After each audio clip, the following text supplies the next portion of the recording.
good news is I won't keep you for 2.5 hours today. So I say. I tell my class that all the time. I'll let you out early today. We already got the cat.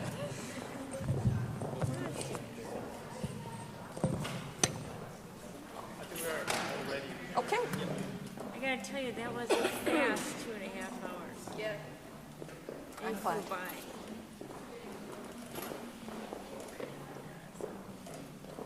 So, shall we begin with prayer? Yeah, that'd be good. I would like to ask one of our elders, Sam, can you pray for us as we begin?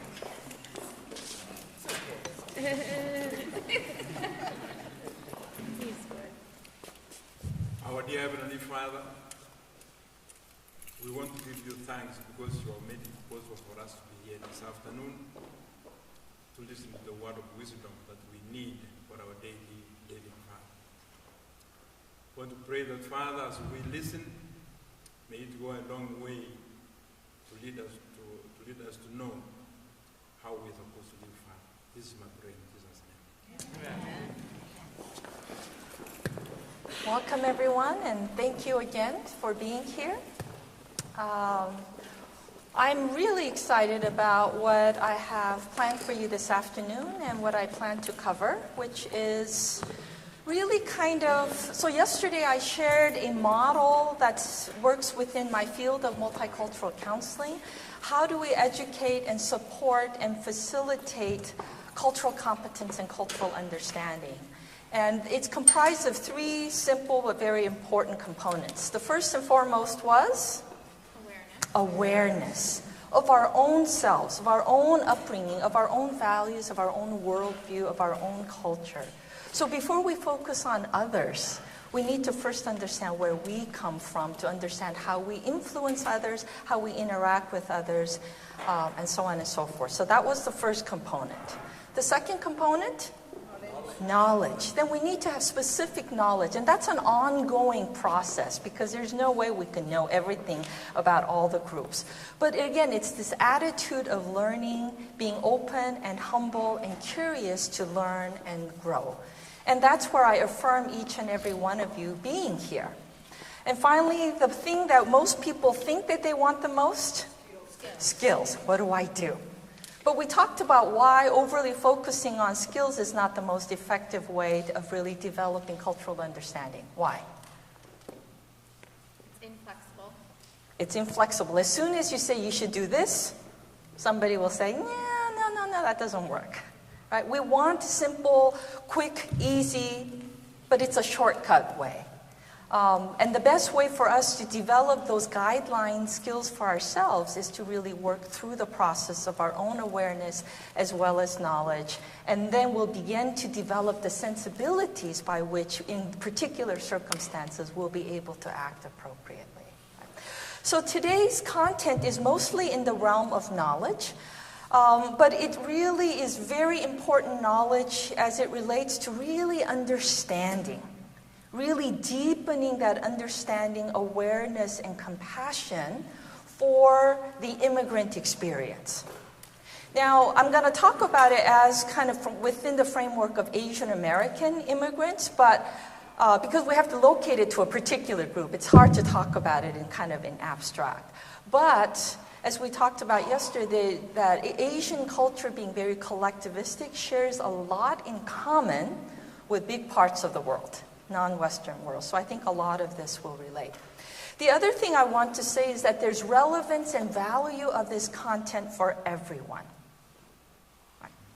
Even those who are immigrants, who actually are living and have lived through this experience, and part of what I will share with you is my own experience of growing up as an immigrant child in this, is that I was going through a lot of these things, but when we're in it, it's hard for us to really understand what the it is.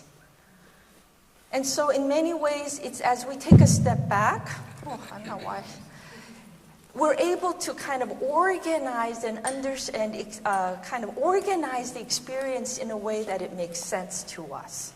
So I kind of wish there were more folks here who are actually of immigrant background. And I know it's being recorded, but I'm hoping that you will encourage those who actually are going through this right now. But I think because there's a lot of things in here that I think will help them kind of make sense of their own experience and particularly help their children navigate their process of becoming American. So here's what I hope to cover today in less than 2 hours. One is the context of immigration, right? What is the particular kind of nuanced context of immigration? What are some of the common challenges experienced by immigrant families? And here I'm really curious to hear back and forth from your various immigrant experiences to learn to what extent it does or doesn't apply in your particular group's context. I'm very curious to know. Because again, I'm speaking more or less from kind of an Asian American immigrant experience. And finally, we're going to talk about how do children of immigrants, how does anyone who is a bicultural or multicultural or a racial minority growing up in this context, how do we navigate a sense of who we are in relation to our culture and in relation to our race? Right? So those are it's mostly a couple of short first things, and then the last part is where we're going to spend more time. All right, so let's try to really understand, why do people immigrate? A better life, absolutely. Mm-hmm. War, okay. And that's important to really kind of contextualize is why would anyone, imagine yourselves right now, those who have not experienced immigration, under what circumstances would you leave everything that is familiar and comfortable to go to another country and start all over? Not as a tourist, not as a visitor, but with the intent to live there permanently and have that become your home for yourselves and for your children. Short of death, I think immigration is one of the most radical experiences that a human can go through in terms of change. And so we really need to understand and appreciate the magnitude of this and ask the question, why? So scholars of immigration talk about those factors in two different ways. We talk about them in terms of push factors. And so many of you have already talked about religion, persecution, right? Poverty. What else? Factors that compel people to leave their homeland. Right? Extended drought. Pardon? Extended drought. Extended drought, absolutely. I mean, if you think about what prompted Irish immigration to the United States, the potato disease, right? But almost, again, something has to be compelling. We don't just kind of say, oh, yeah, I think I'll just go to another country. Something has to be compelling enough. And it's a wide range of issues, but in general, it can be summed up in a pursuit of a better life. Education. Education, primarily education, which really is seen as a stepping stone for the future of the children. So it's really investing in the children and their opportunities, right? And oftentimes at the expense of the sacrifice of the adults, right? Because they have to bear the cost of that migration. So there are push factors. What are pull factors then? So people are motivated to leave, but that's only half the equation. What's the other part of the equation? Opportunity. So would things like economic prosperity in a different country be a pull factor? Right, you can leave, but technically you could go to a lot of different places, but why do people end up in one particular place? Is because there are certain countries that are more open, more tolerant, and or better economic opportunities. So those are the two complementary factors that really lead to migration. Push factors motivating people to leave, and pull factors that draw people to a particular place in time. So you can think about your own immigration, and everyone is a child of an immigrant at some point, and so if you're able to trace it back and be able to talk to whoever, it's an important conversation to have. And I would say for those of you who are immigrants, but have raised children who are very young, these are important conversations to have. That the next generation, especially if they came at an age where they weren't really aware of many of these things, it's part of their understanding their own personal and family histories to have those conversations with the children. So then the reality, though, is that once immigrants come, they come full of hope. They come full of dreams. And in this case, it's particularly the American dream that draws the immigrant to these shores.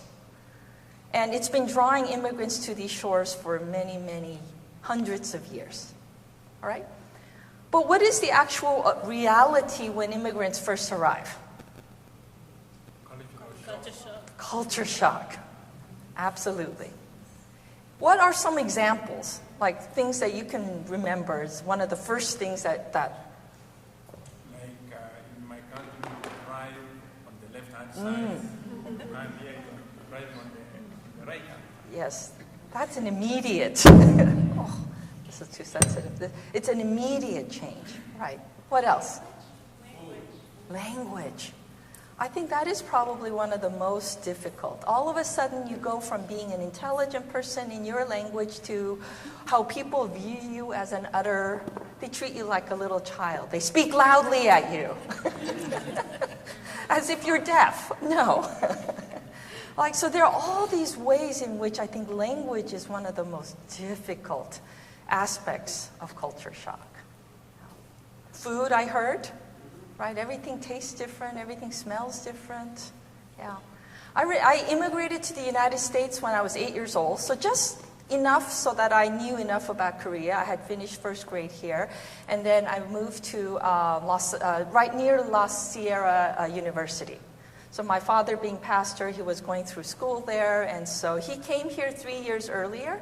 And then I arrived here when I was age 8, and I'd finished first grade. And I just remember being overwhelmed. First of all, everyone looked the same to me. Yeah, isn't that interesting and ironic? But again, this is human nature. The thing that we're unfamiliar with all looks the same. And for me, it's like all Americans that have big eyes and big noses. And they all look the same. And I had a hard time differentiating. So I find it very interesting and ironic that they think Asians are all alike. So this is how we view the other, basically. We overly homogenize the other. But when I looked around at my immigrant experience, so my father then was a church planter. So he actually started many of the first Korean American churches in Southern California. And so I was able to see this immigration kind of pipeline from the very inside out. And what I typically saw was that what would happen is someone who knew somebody would write a letter to my dad. And back then, in the 70s, it took about a month for the letter from Korea to arrive. And it would say, so-and-so is coming to LAX. So my dad would go out there and pick them up. And then invariably they would come to our house and stay with us for a little as a week to sometimes a month. And my brother and I would get displaced while whole family then occupied one room. And my dad was, I would say, 90% social worker and 10% pastor on the weekend. Because most of what he did was first got them social security cards, helped them get a driver's license, find an apartment, got their kids enrolled in school, all of that, right? And so that was what he did for most of the time, and I got to see all of this. And then, lo and behold, they would become our church members. And the church became the place that helped them to survive, right? And I would see this transition. So they would struggle for, what would you say is an average period of just kind of economically settling in as an immigrant? Those of you who've gone through that process, give me based on your experience, what's a ballpark number of years? 1 year, 2 years. Pardon? 1 year. 1 year? 2? Okay. Yeah, I mean, I think maybe 1 to 2 just to kind of get the basics, but I kind of saw more like 5 years to really kind of establish, like become stable, right? And so during that period of time, most parents are very busy. Oftentimes they're working 2 different jobs. So what's happening to the kids? Left alone. And this... Pardon? Watch television all the time. Absolutely. That was their babysitter. Yeah, so we, as a children of immigrants, we grew up, thank goodness back then we didn't know about child protective services and child abuse and child neglect laws, because all of us would have been taken away from most of our parents, because we grew up by ourselves. If we were lucky, we had grandmother or a grandparent. But the other thing that's interesting, which we'll get to, is what happens in immigrant families in this context is that traditional gender roles of the mother staying home to be wife and mother and primary caretaker goes out the window. In immigrant families, that luxury is no longer. It's not because, these women are liberated and they want a career and have a sense of identity through working. No. That is not a luxury that has been afforded. It's a necessity. And so they start working. And so then it really starts to impact the immigrant family. And so this is where we pick up. Because then what's happening to the kids? They watch a lot of television. And very quickly they lose something. They lack guidance. They lack guidance. Right? Not because parents are bad or the kids are bad. That's just the reality of the immigrant experience.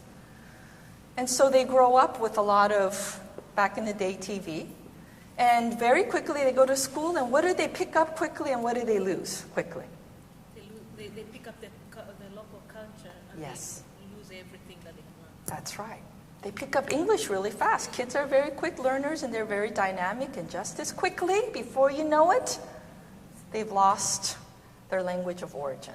Unless the parents are very, very deliberate and proactive in trying to maintain and instill that in the kids. But most immigrant parents, again, are too busy to think about these things.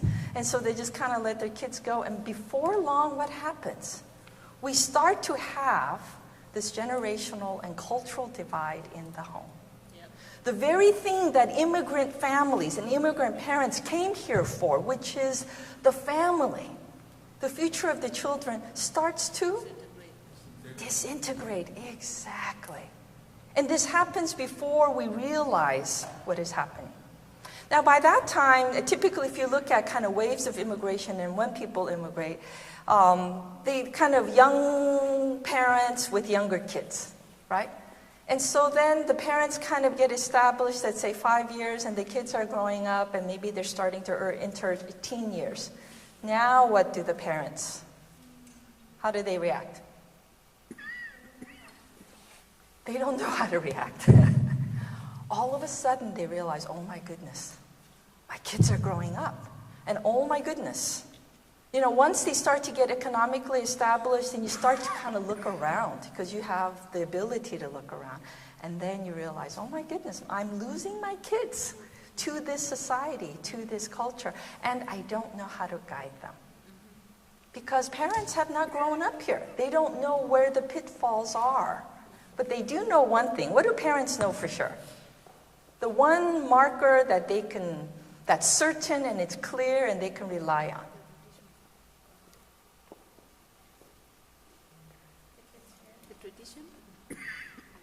How well they do in school. Grades. That's one clear, obvious indicator. And so guess what? Immigrant parents tend to overly focus on academics. One, because that's the reason why they brought their children here, for the educational opportunity. And that is the one tangible, clear thing that they can track. And so what often happens in immigrant families is then they overly emphasize academics. And what? What happens to the other stuff? They just don't know. They don't know what the other pitfalls are. They don't actually know how to help their children navigate the social context. And so you get kind of this lopsided parenting oftentimes within immigrant parents and families. Right? So within this context then, what I really see in looking at immigrant families is that people come with hopes and dreams of a better life. But the reality once they come here is that there are unanticipated consequences. Things that they didn't count on, things that they didn't quite think through, but it starts to impact them. And then they react to it. And this is where conflict and tensions and issues within immigrant families arise. When the parents come with certain set of ideas, but the reality turns out to be mixed. Some of it, yes, maybe their children are doing well in school, so they're like, okay. But other things start to evolve in which they see their children being very different than their ideal. And we see this most powerfully reflected when their children are about to get married. At least within Korean and Asian culture, that's when all this comes to a head. How so? Traditional garb is no longer nothing traditional. And within Asian culture, what do you think would symbolize that the most? The loss of? The clothing, traditional. Oh, clothing. Okay. Finding a spouse. You mean marrying someone outside your culture? Yes. Yeah. Marrying someone outside of one's own culture, race, ethnicity. Absolutely. That's why this becomes such a hotly contested issue within any group that really values and defines in-group marriage. So for example, my father, who's a pastor, I could almost swear, I won't swear, but I could almost swear. I may have imagined it, but I could almost swear that, even as young as 8 and 9, he probably put a recording under my pillow every night and it went like this. What do you think? You must marry a Korean. It wasn't you must marry an Adventist. No, it was you must marry a Korean. Maybe he just assumed that was always there. In college, I came this close to not marrying a Korean. And my father said, I will disown you. Oh, yeah. He did. Yes. This is of that generation where interracial marriage, and he not only said that, and my father is a godly man, but he was not a perfect godly man. And no one is. But he also said, because at that time he was a pastor of the Loma Linda Korean Church, which is the largest Korean American church, and he basically said, if you marry this person who is not Korean, I'm going to have to resign my ministry. Oh, that's a cheap shot. Using God to manipulate. But that was the generation in which he felt like, as a leader of this community that held to these values. Mind you, this is in the early 80s, so it's different times, all right? But he literally felt like he couldn't be a very good role model at a time when the immigrant Korean community was really struggling and grappling with this issue. But part of the reason why this issue of outmarriage is so hard for immigrant parents, which they themselves don't quite own and recognize, is that it symbolizes a complete loss of their hope and dream. That they came to America with this idealized image, and what they may not realize is they were wanting to replicate. Their idealized image of family life is what version? Their own. The old country. Yes, that's what they grew up with. And they imagine eating certain things and interacting in a certain way, speaking their own language and doing all these kinds of things that are idealized from their family environment, background.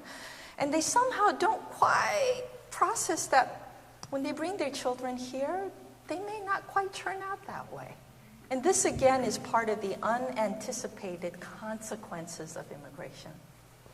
One time I was invited to give a talk in New York by this very, very wealthy older Korean gentleman. And he became very successful as a venture capitalist. He actually built an entire wing of the Asia Museum in San Francisco is named after him. But he was well, into his late 60s and 70s, and he just felt that with all his success, there was such an emptiness because all his children had married non-Koreans.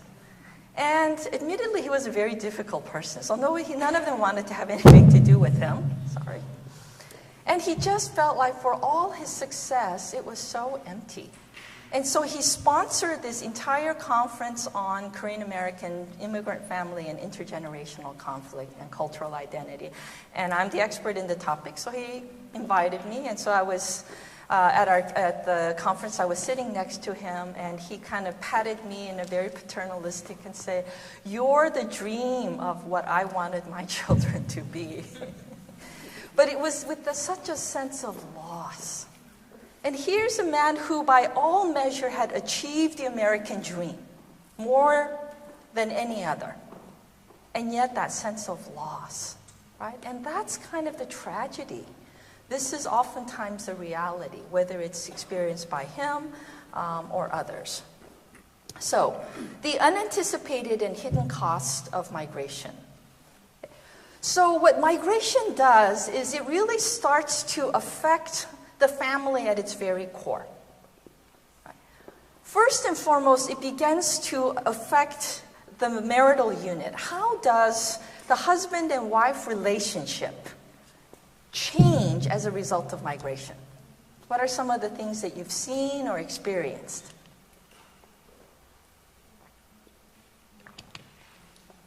The gender roles in the home. Pardon? The roles we perform at the home changes. Yes.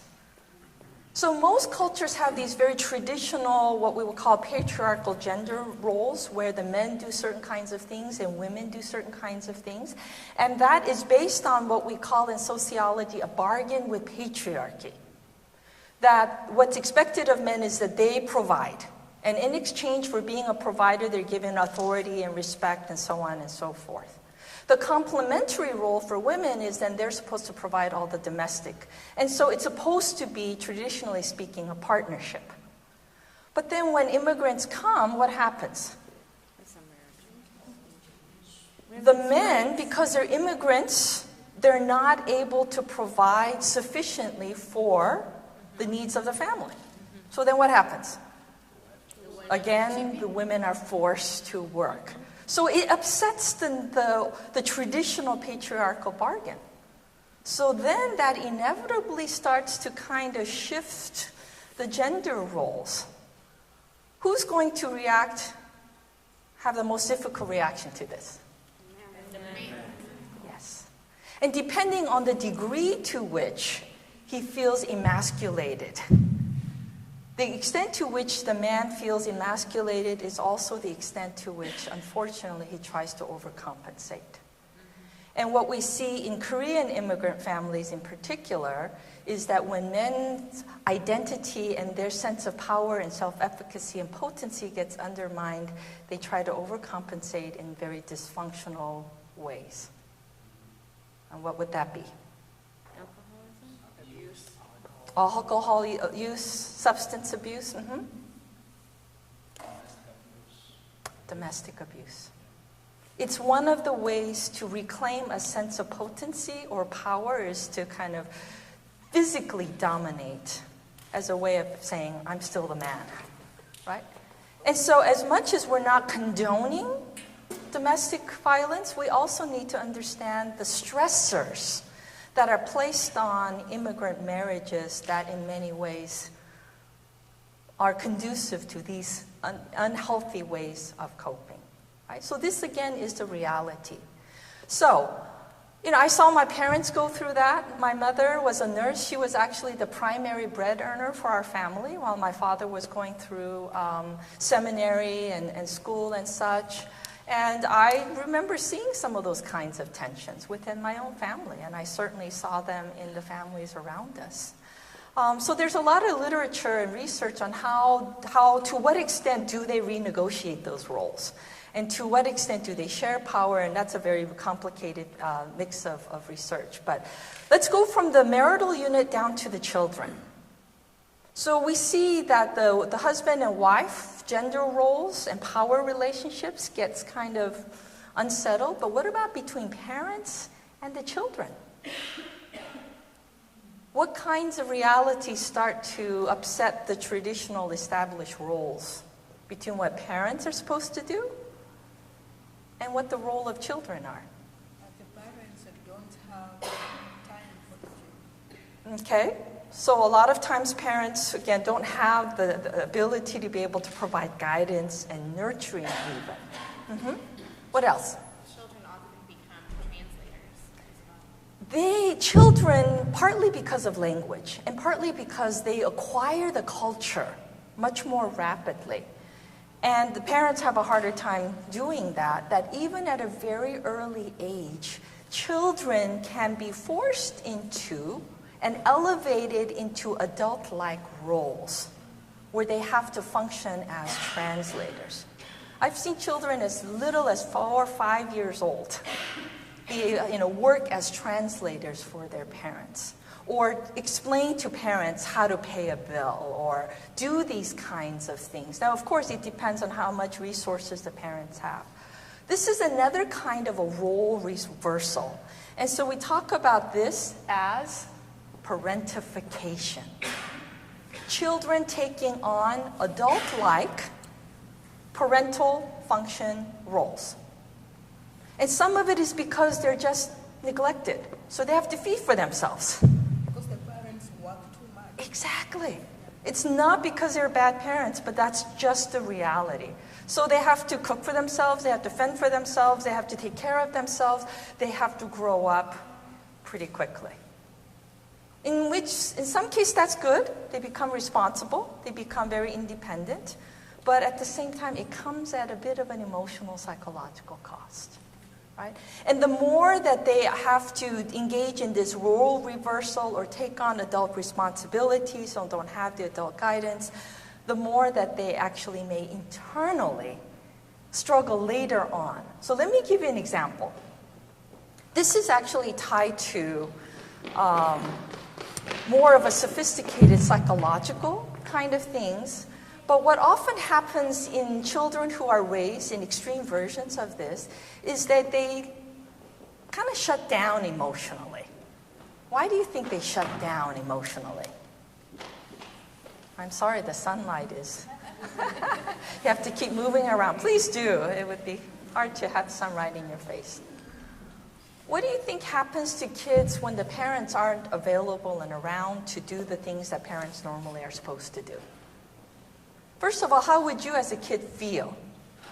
Some of that, your innocence is taken away, where you have to process emotions by yourself. Yes. Rather than with the guidance of a trusted adult. Right. Neglect. And intellectually, you don't blame your parents because you know they're working awfully hard. But still, emotionally, there's that element of hurt, anger even, resentment. But how are you going to process all that? Ideally, that they are productive in trying to seek out other family members or adults in their environment. But oftentimes children, if they're young, they don't quite have the resources to be able to manage that. And what we often see in adults is what we see in adulthood, what we call the emotional consequence of parentification.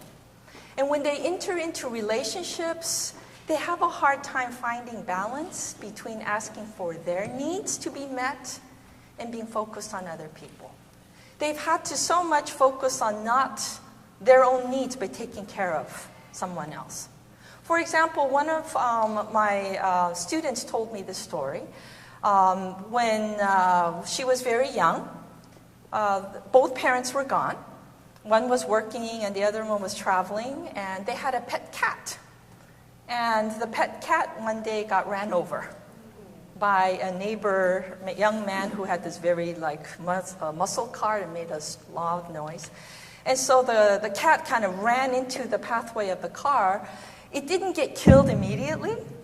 The head got grazed.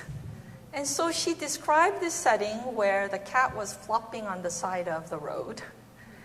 And she was paralyzed. She didn't know what to do. It didn't quite die, and she didn't, there was really no adult around. And so just that feeling as a young child of seeing your pet suffering in this way. And she had a sister, and they were trying to deal with this. And they said finally the cat stopped flopping, and they were so scared the most they could do is just get like a big something and just cover it. That was their way of like trying to kind of manage the situation. But this is how their conversation unfolded. The mother was going to come home late that night because she was working a second shift of something, and the way that the sisters were talking was, let's not tell mom. Why would a child who's experienced that kind of trauma say, let's not tell mom?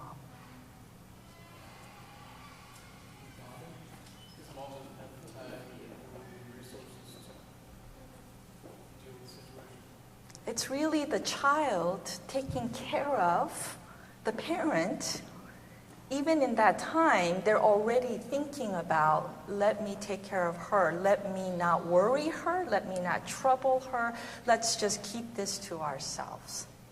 So I thought that was a very, very clear and specific example of the kind of emotional parentification that often follows in immigrant families where the children come to realize very early on, I got to take care of myself.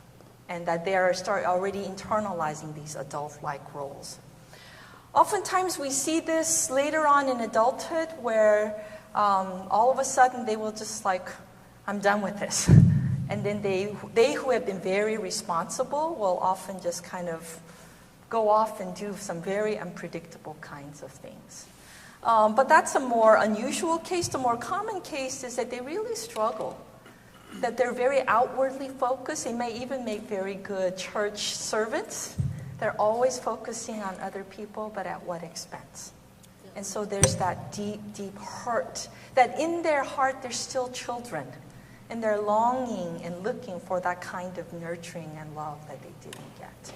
So I'm not saying every child, immigrant child is like this, but these are things that we need to be aware of. And to be able to perhaps understand and be able to identify. The other is intergenerational conflict. So you can imagine that as these families and the kids grow up, things come to a screeching, grinding halt when the kids reach adolescence. How many of you immigrant parents have, let me ask, how many of you are immigrants? Okay, and how old are your children? How many of you have teenage children? Okay, what's some of your biggest struggles right now with your teenagers? I have one too, so I can relate. Ours is off in college. We don't have too many problems. Okay. She doesn't count. By that time, we're over the hump. Once they're gone, yeah. Yes. My parents are, so I think growing up for me, I was watching my friends do other things that I couldn't do. My parents are African, so the girls aren't really supposed to go out and play. I'm supposed to go out with other people, like my brothers or other people, adults. My friends would go out to the movies, I wasn't allowed to. So the ways of living in American society is really different from how Africans would imagine it would be. So Right. that was always a point of attention. Right. In fact, this was it is my main area of research, looking at what are the patterns and what are the particular types and areas around which there's most conflict in immigrant parents. And definitely young women report having more conflict with their parents than the young men. And it's not because the girls are worse, it's just that the immigrant parents are much more protective. And so they get into a lot, especially around the social domain. And this is true across different immigrant groups. Greek immigrants in Australia, as well as Latino parents and Chicano parents. And so a lot of that is kind of interesting that you wouldn't think that parents would get into a lot of conflict with girls, but actually that's true. Most of the conflicts that immigrant parents have with their children aren't in many ways all that different from a typical teenager, white American, European American teenager. It's really around negotiating independence. How much freedom do they have? But that kind of conflict really gets intensified in immigrant families. So it's not that it's such a different kind of conflict, but I think the degree of intensity and the reasons around that. Right? This continues on. Oftentimes I see them in college. How do you think there are three main areas in which there's most amount of conflict between immigrant parents and their children? Dating and marriage. So I already talked about why dating and marriage is so important, right? Major in college. Why so much conflict around that? Why do you have to be a doctor? That's what the kids are saying. That's exactly what the kids are saying. But part of it is going back to what I described yesterday about in collectivistic cultures, these choices that within American society are like the ultimate domains of individual freedom. Who you marry, what are you going to do with your life? That's your life, and you're the only one that really gets to make that choice. Well, guess what? In collectivistic cultures, it ain't your life alone. We are not individuals.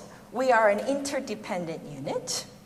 And what choices you make directly influence me. Furthermore, what also gets into this mix is what? As immigrant parents, what's the emotional investment in their children? I sacrificed. I made all this sacrifice, and I experienced discrimination in this society, and I endure all that for what reason? For you. Now, surely, you can pay some of that back. It's an understandable set of expectations. It is culturally supported. That kind of interaction and those kinds of expectations are culturally supported. And it is very understandable within the context of immigration. I worked as early part of my career as a psychologist at a university counseling center, and the amount of pain around these issues is unbelievable. I've had students who lied to their parents for 3-4 years, telling them that they were getting to medical school, and finally when it was time for them to graduate and enroll, they could no longer keep up the charade. They had to tell their parents, I really couldn't make it. It's not what I'm interested in. I want to study sociology, or I want to study art history. And the parents saying to that child as a senior, this is, even now you will go back. You will go back. And if you don't, I'm going to cut you off. You're on your own. And so this is where someone at church today talked about what creates human conflict: rigidity. Rigidity. This is where a lot of immigrant families can struggle with a lot of these things, but where the difference is between kind of what's normal, understandable, even to be expected, to what really becomes a clinical, truly dysfunctional case, it's really rigidity. Where the parents somehow just refuse to admit and recognize that as much as they had hopes and dreams of what life would be here, this isn't where they came from. This is not wherever that your home country is. But they refuse absolutely to adapt and change. They still rigidly hold on to expectations and norms. And they rigidly impose them on their children to the point where they exasperate their children. Where have we heard that phrase? Paul says, parents, fathers in particular, do not exasperate your children. We always focus again on the early part of that, where children should be obedient, but many times we kind of conveniently forget the other part, and I think that's one clear example: rigidity. And ultimately, when parents hold on to such rigid values and expectations and norms, who is it really about? Themselves. They're putting their needs and their wants over what is in the best interest of the child. And they're abusing their parental authority to hold on to, under the guise of culture, really what is their own ambition. They're not able to come to terms with that. And so this is when I see the most serious and the most saddest and the harmful examples of intergenerational conflict. Mostly reasonable people who generally care and love for their children will come to a place where they will figure things out. But where I see extreme examples is where one parent or another is extremely rigid. And so I challenge you and I ask you to self-reflect and ask yourself, are you being unreasonable and rigid in some of the expectations that you place on your children? If you are, then you are the one who is exasperating that child and in many ways leading them to sin. Because children who feel there's no options, guess what they tend to do? They create a deviant option. That's exactly what happens. So my son my older son went to a public high school, and one of his best friends was an Adventist at a public school. But his mother was extremely, extremely strict. She was Fijian, and I think the grandfather was high-level Adventist church official. And so the mother was very traditional and very, strict in her Sabbath. But basically what I heard from my son was that his friend would basically sneak out of the bathroom window on Friday night to just be able to go and see, be part of a football game or something. Now, I'm not condoning that's right or wrong, but when children want to do something and they feel that they will find another way. They really will. Yeah. And so to what extent do we work with and try to figure out a way where we can hold them accountable, teach them values, but not contribute to this kind of roundabout deviance? Right? Okay. I am now going to shift and talk about, healthy families. So what defines healthy families is very similar to what defines healthy churches. But first and foremost, it's what is not a definition? Lack of problems is not a quality and characteristic of a healthy family. All families will struggle. There will always be conflict. It's just that immigrant families actually have an extra dose of that because there's so many layers of change. So again, Caucasian families, European American families, they also struggle with navigating independence with their children and so on and so forth. But immigrant families, there's an extra layer of challenge around individuality and obligation to the family. That is a particular dimension in which immigrant families struggle, especially around issues of marriage and dating and social life, about career, okay?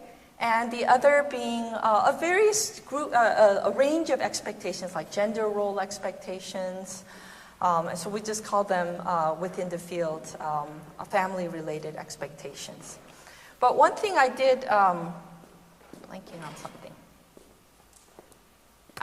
Parents. This is a cautionary note to parents.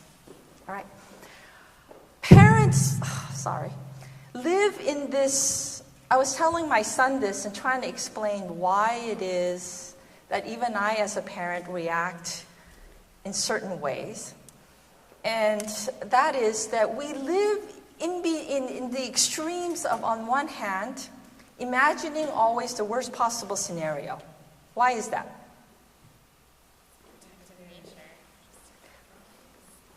We want so much, we love so much that we always imagine the worst possible thing to try to what?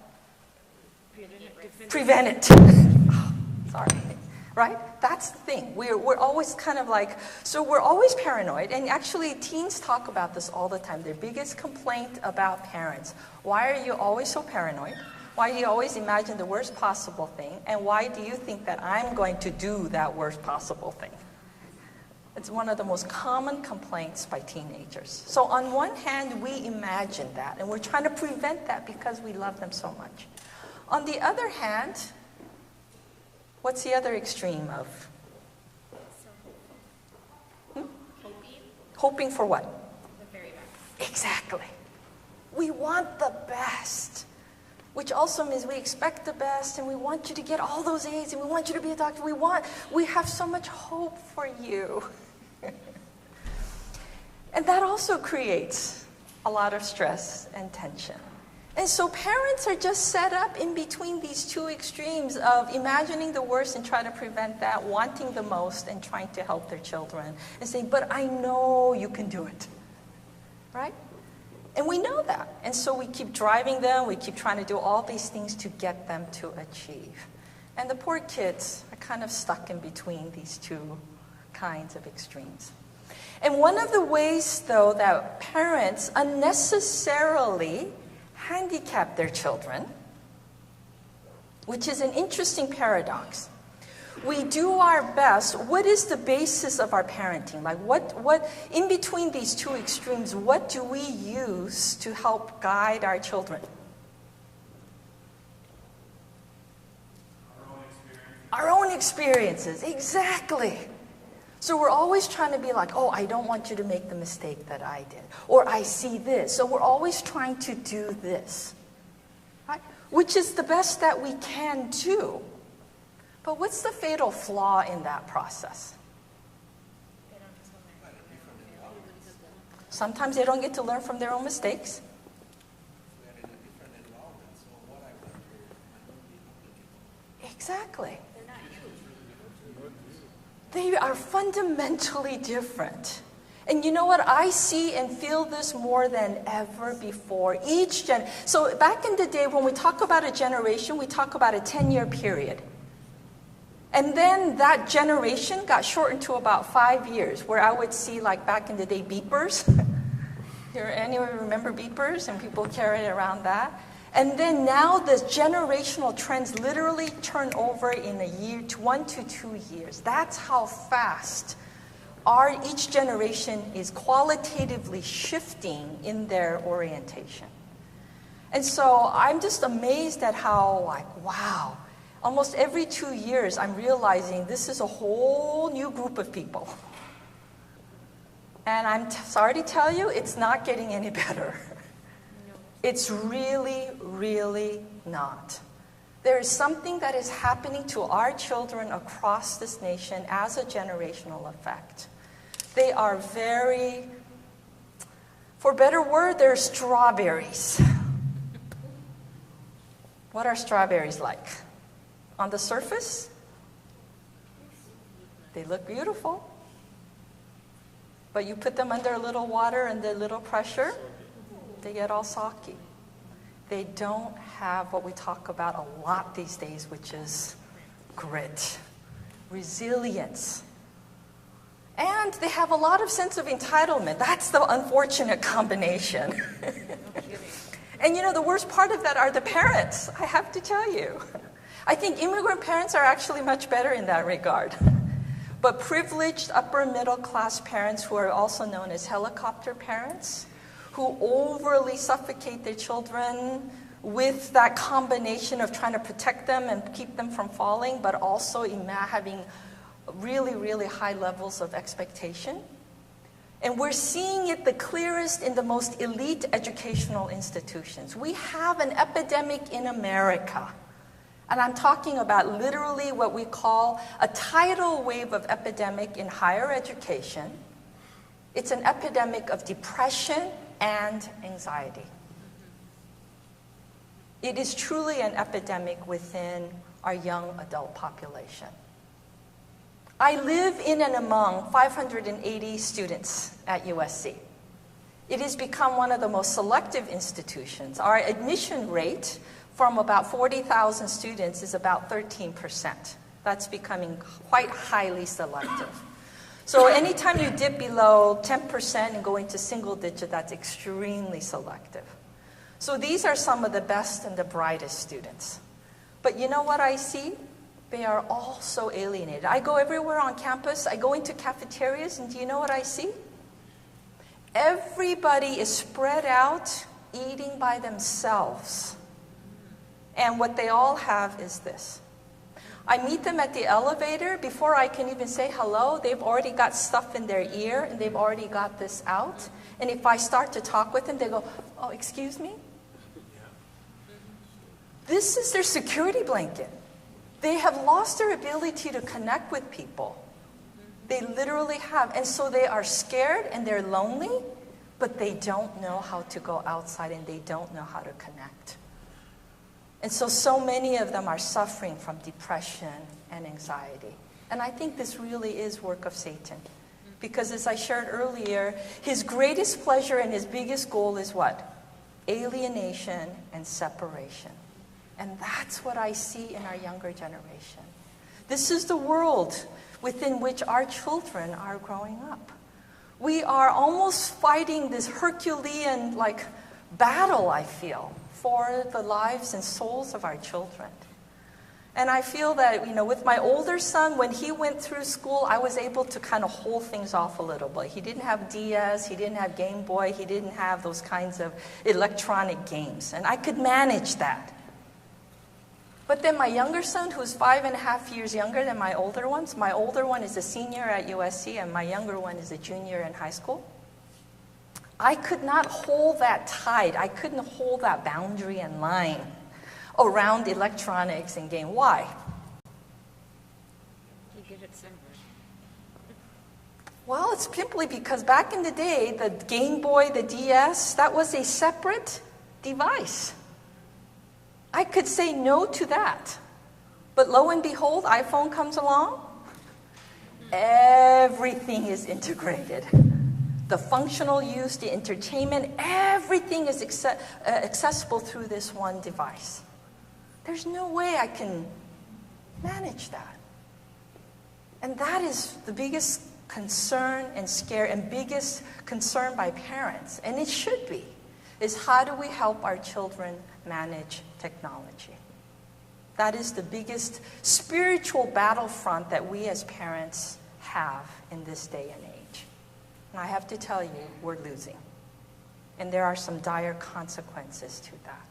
And it's such a fast-moving problem that the research is not able to kind of keep pace with the development of the problem. It really is. And I'm trying to keep up with that, and I'm trying to implement it in my own life, but I feel like I'm just getting buried. I can just barely hold on with prayer and desperation and try to keep some semblance and manage that within my teenage kid. But basically, so I want us to at least understand this idea as much as we as parents use our experience as a basis for guiding our children, and that is in many ways the best that we have. We also need to understand how fundamentally flawed it is, as you said. And that when we overly impose, and this is where I see this problem of forcing career choice, and I see this as a prototype within my Asian American community. Because Asian Americans are known to go into science and engineering and medicine and so forth. Well, it's great if their children can do that, but when their children aren't naturally suited to that, but their parents are still trying to force them into that, and when you ask these parents, well, why? They won't admit that they like the status and prestige. They won't quite admit that. But they will talk about what? Oh, but you'll have a good life. And earlier on in my generation, you know what our parents used to tell us? Is that you won't be as discriminated against. That if you study science and math and STEM, those areas, it's less language dependent, so you can compete in this racist society where you'll be able to have more of a neutral way of being able to overcome discrimination because it's in an area where it's not so vulnerable to those things. It is, however, what's the fatal flaw in that argument? I mean, we come from a background whereby the few fields that we have seen people succeeding is what we know, is what we have lived. Mm-hmm. We get here, Yes. we find that, yeah, still people can make a living in other fields that we have not lived. Then we understand that in the American environment we are in, much is dependent on networks. So, whoever came here early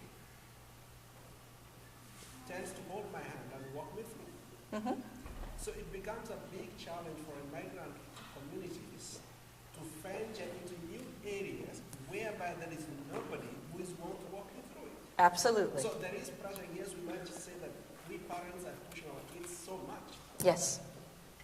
It's also that we are experiencing another push. Right.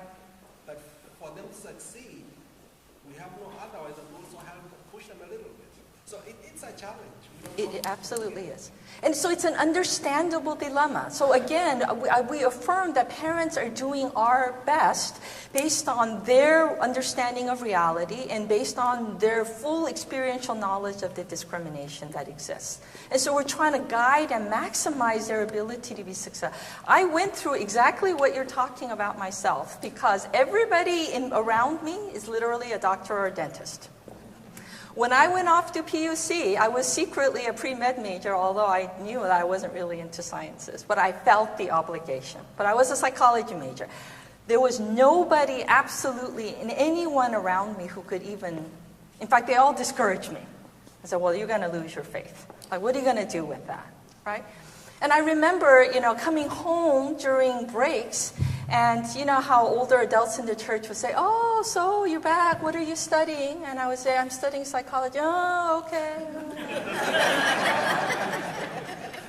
And really what that meant was, oh, you poor lost thing. You should study nursing, at least find yourself a nice doctor. That's exactly what that meant. And it was so hard for me to go through that period. And I didn't know what I was going to do with this. I didn't know. But what I did know is that I just was really interested. And I saw these things. And I wanted to do something. And I wanted to learn. And I wanted to try to help these immigrant kinds of families. Because no one really knew about this.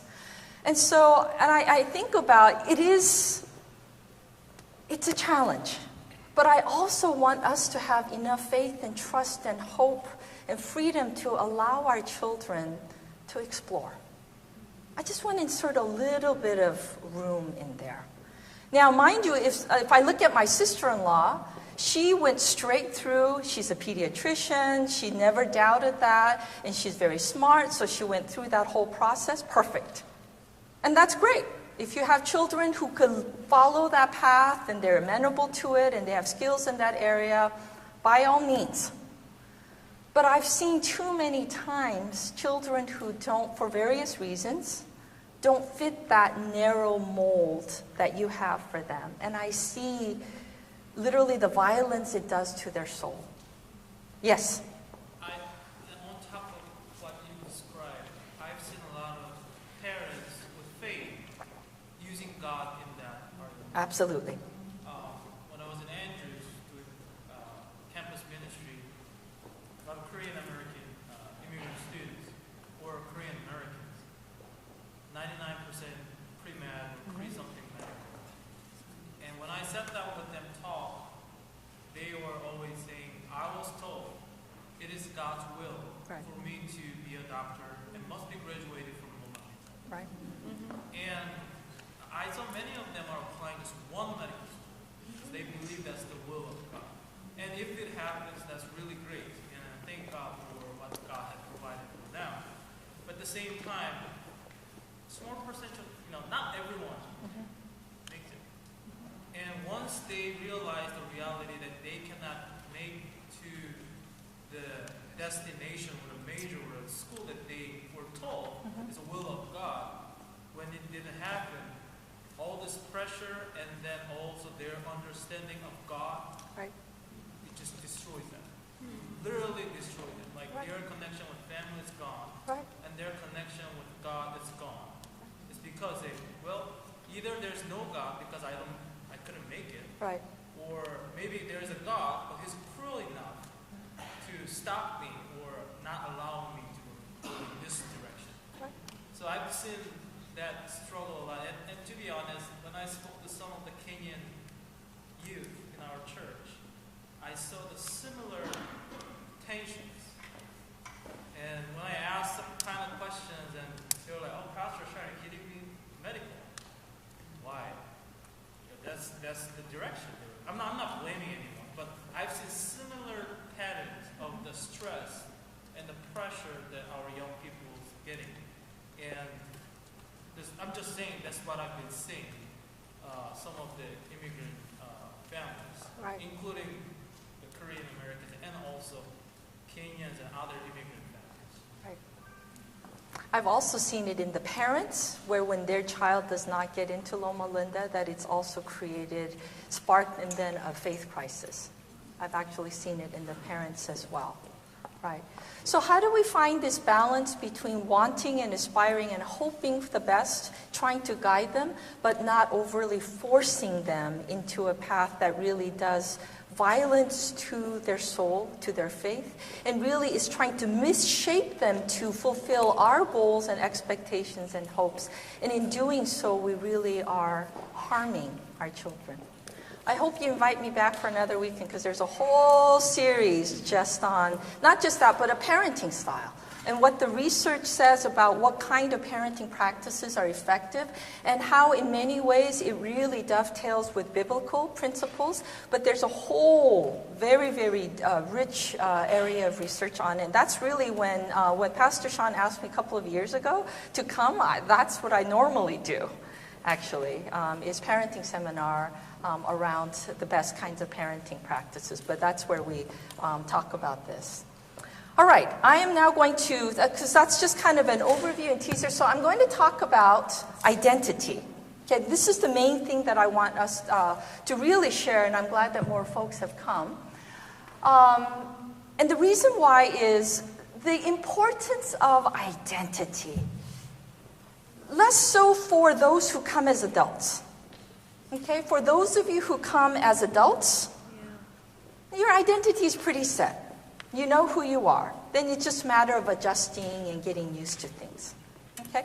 But the children who grow up here, they have to really struggle with, on one hand, in the home they have their culture, but in the outer world, they have another culture. They're given different messages. So how do these children navigate that to have a sense of who am I?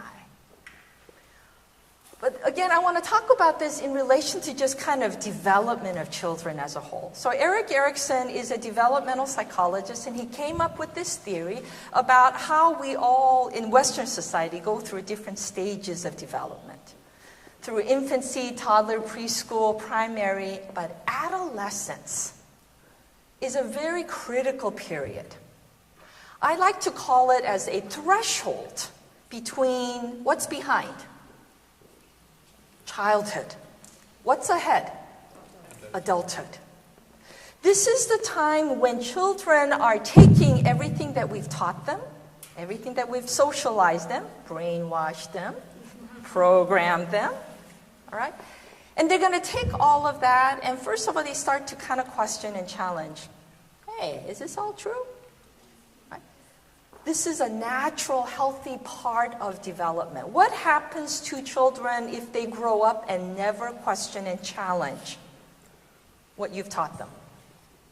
You might call that a dream child. And that's what every church, religious, cultural system, they think that is the dream. A society will say that's a successful family that has properly socialized the children to what? Replicate, be just like us. As much as that might seem like an ideal and a dream, it is not healthy. Why? Why not? Can't think for themselves. They cannot. They are literally nothing better than socially programmed robots. And many of them go through the rest of their lives and we see this in Adventism. We can certainly layer onto it cultural Adventists who never stray outside of the Adventist enclave. They never really question, and they're perfectly fine living and continuing within the Adventist enclave. Lord bless them. Great. But I really question, from a psychological perspective, if you really believe what you believe to be true, then we have to be able to have an intelligent faith. And what that means is that we have to be able to defend our faith. We have to be able to at least question it and be able to come up with answers for ourselves. So I'm having some very difficult and interesting dialogues with my 15-year-old son, who's a very rational, scientifically minded child. And he's grappling with all these things and asking some very questions. And what traditionally within Adventism, we might squash that as what? Lack of faith. We put that burden on them. But what I'm saying is, I welcome your questions. Because I think that's what God would say. I'm real, I'm true, I'm absolute, I am who I am. If you got questions, come on, bring it on. Because truth can stand for itself. It isn't so fragile that we have to remove all questions and challenges. So I think in some ways we need to have enough faith if we really believe. If we have an integrated faith, we need to be able to allow some room. Because according to this model, if we don't do that, then what we believe is not really mature. It's just put on. Or again, we're socially programmed robots. But typically, the agents of socialization, meaning church, meaning parents, school, teachers, have the most difficult time going through that process when the teenager starts to question and challenge. Because what's our worst fear? If they question it, then there's a possibility that they may not choose to believe it. And that's an inherent, it's an inherent risk. And that's why in many ways we're so unable to tolerate that risk, because we can't tolerate the possibility of that we foreclose all things and just put a cast around them, if you know what I mean. And we think that's the only way to keep them safe. It really does not. Because what tends to happen in such cases? Have you seen those Adventists who all of a sudden go from very conservative to off the deep end? Because there's no depth to that. So basically what Erickson's theory says is that adolescence is the period in which, as part of a normal developmental process, young adults who question and challenge things. And trying to figure out, who am I? This is normal, it's healthy. But part of that challenge for racial and ethnic and cultural minorities is having to figure out who I am in relation to being of a minority race or a culture. It's a little bit more complicated. So, there are these different models that talk about how immigrants across all these years have kind of navigated this process. Right? So I'm going to share with you some of these models. And this comes directly from my research. This is where I stake my fame intellectually by developing these models and talking about their application in a clinical setting and coming up with instruments to actually measure this kind of process. But we've already talked about the assimilation model. And so basically, so I'll give you an example. For an Asian American or those who come from collectivistic cultures, on one hand, their culture says, American culture says to them, be your own self. You're an individual. And there are sayings like, what? Squeaky wheel gets the grease. It's a highly individualistic society. You got to speak up for yourself. You have to assert yourself. Okay? Everything is about fostering individuality. But what does traditional Asian cultures tell them? You're not supposed to assert yourself. You're not supposed to stand out. In fact, there's a saying, the nail that stands up gets hammered down. Absolutely. That's a traditional kind of cultural value. Complete opposite. Squeaky wheel gets the grease, nail that stands up gets hammered down. What is a child to do?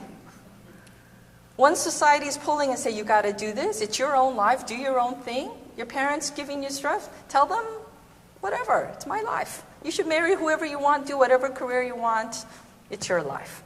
Emphasis on individuality. Right. So how is a bicultural person who is exposed to these competing value systems supposed to make sense of this in one person? So again, the assimilation model says, easy. What are you supposed to do? Resolve the dilemma by out with the old.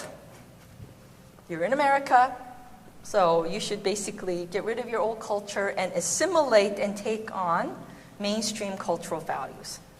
So it's called a linear assimilation model. You go from old to the new. Right.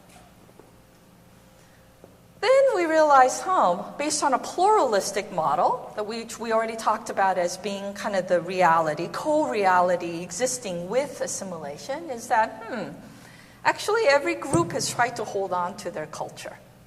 And so within this pluralistic salad bowl model, it's no longer the assumption that you just give up the old to take on the new.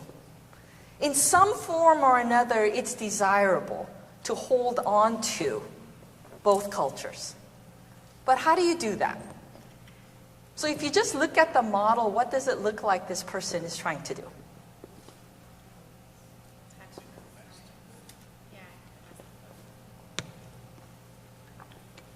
So I'll give you an example of me in college. Here I am at PUC. I grew up in a very conservative, traditional Korean culture. On the weekends, it was all Korean. During the weekday, I went to an Adventist academy, and it was, diverse enough, but, it was like, kind of your typical school environment. And then I went off to college, to PUC, and I was kind of really struggling with this, where do I belong? Where do I fit? Am I Korean? Am I trying to become more American? But what happened was when I got to college, I had two sets of friends. I had my white girlfriends from my dorm. Okay, and I hung out with them. And then we started the Korean student club, and so I would hang out with some Korean students, and I kind of tried to do what? Both. I went back and forth. I did this, I did my time here, and I went and did my time there. That's me up there. Being a seesaw, trying to find that middle ground that finds the balance. But it's not an easy place to be. Has anyone tried this? What happens? What happens when you go over here? My white girlfriends. The other one goes up. Yes. And then when I'm hanging out with my white girlfriends, then my Korean club friends will say, hey, what's with you hanging out with those white girls? You're Korean, you should be out with us. So then I go and hang out with my Korean buddies. And then my white girlfriend says, what are you hanging out with them? They're one of us. And so it's this, and that's what's referred to as a zone of acculturative stress. I'm stuck in this middle ground, this no man's land. So me trying to be in between and balance of both basically lands me in the middle of nowhere. And I feel more alienated, lost, and not connected than ever before. My freshman year at PUC was really tough. I was trying to sort all this out.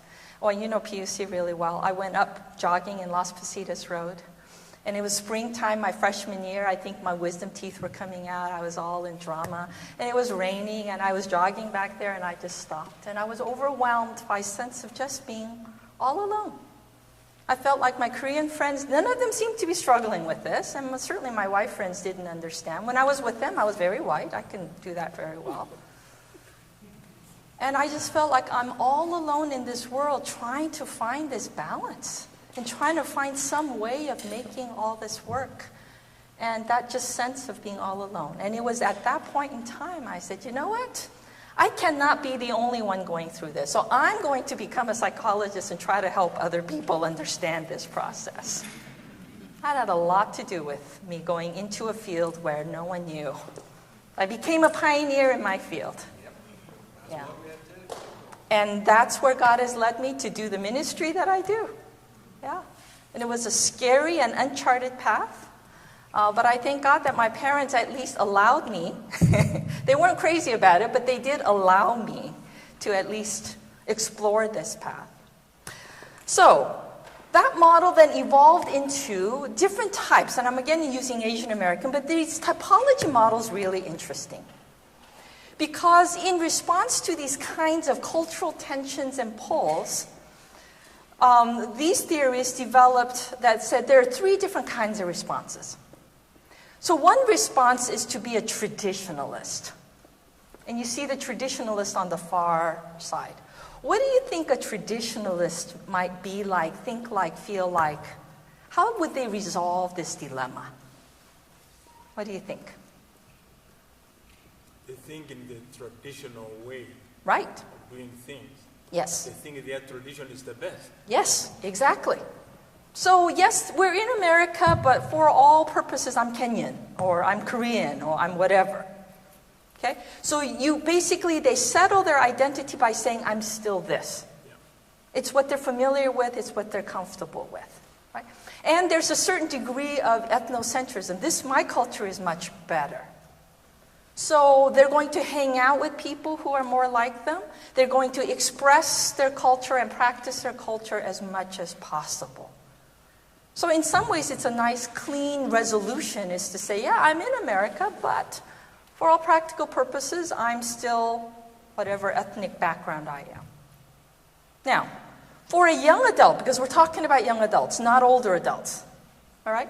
But for young adults, what kinds of problems or challenges does it present for them as they then live out this identity, let's say in college? They're going to what? They won't get along well with others for various reasons. One is that they've self-segregated, some of that. And we see that in the church as well, right? So they self-segregate. It's like, I'm not interested in hanging out.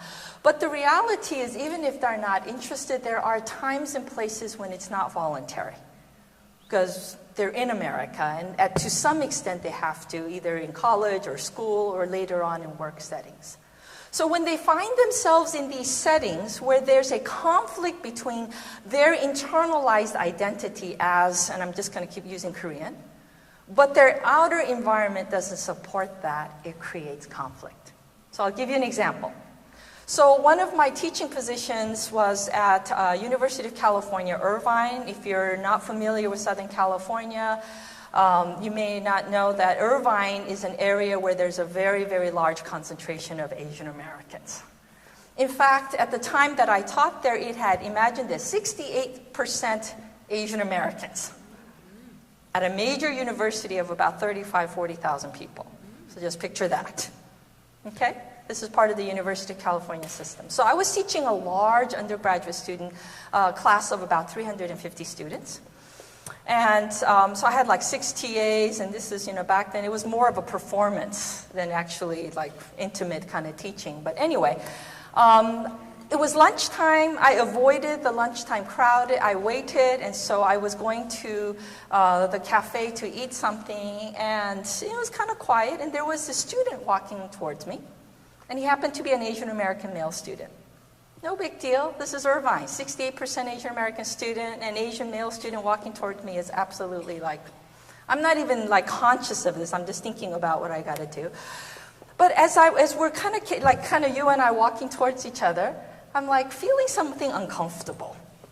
And I'm like, well, what is this? I don't know why. But the closer that we get, I feel more and more discomfort to the point where I'm kind of checking my buttons to see, like, you just kind of feel something, right? Something. It's not just strangers where you can.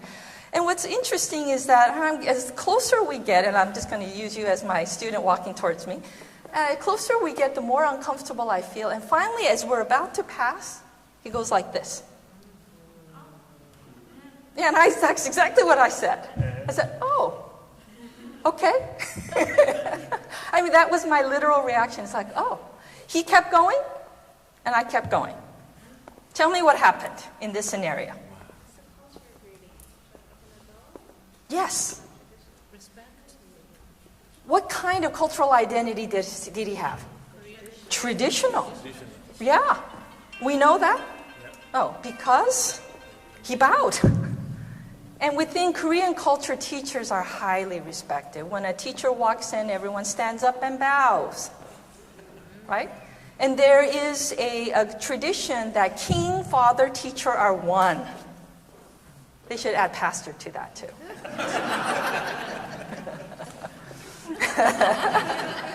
But if any of your children, your students act out here, you just tell them that. King, father, teacher are one. Right? But how does this scenario illustrate the question I was asking, and that is, this student clearly has resolved his identity and identifies as a traditionalist. But what are the kinds of struggles and issues will a traditionalist have in the mainstream society? That tension, because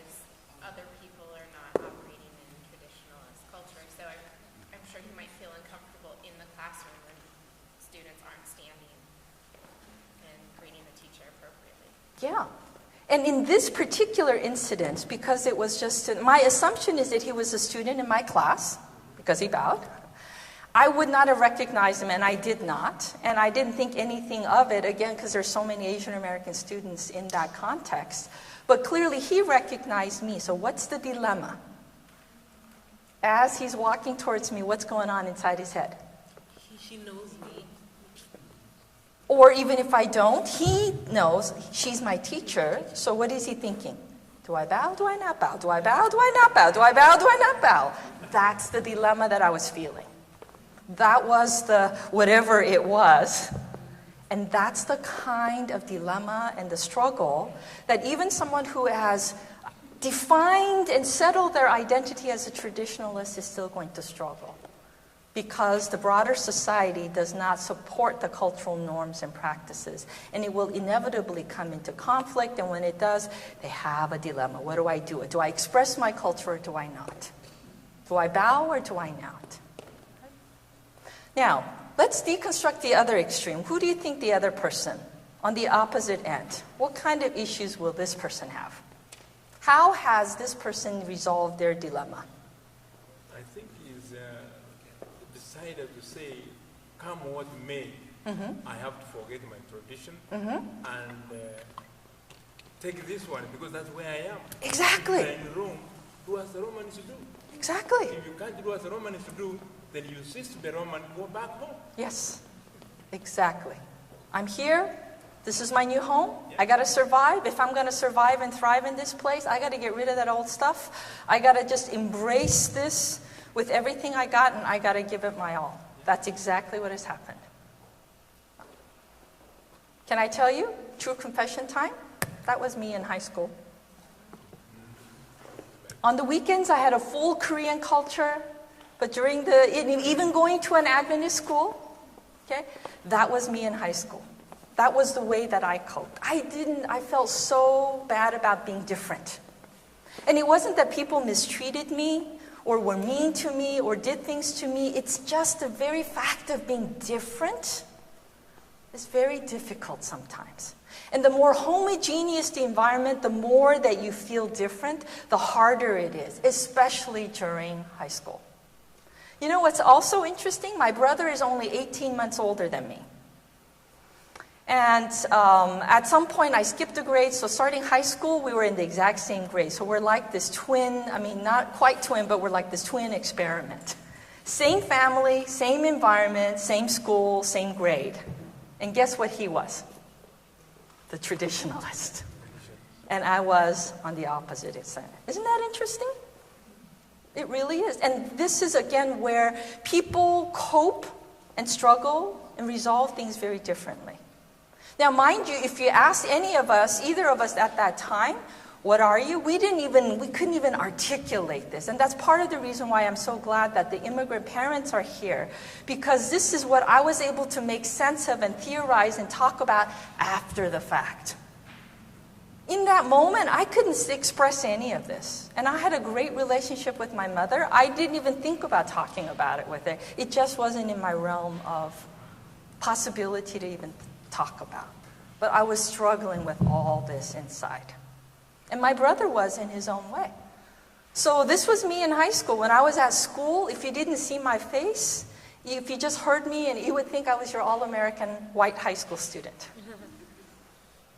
My brother was very reserved at school. He kept to himself. He had this small group of predominantly Asian friends. But when he got home, he turned into this really outgoing guy. At church, he was just very outgoing. But me, when I came home, I kind of withdrew. So it's almost like we call it code switching. I jokingly say it's like personality shift. And again, largely unconscious.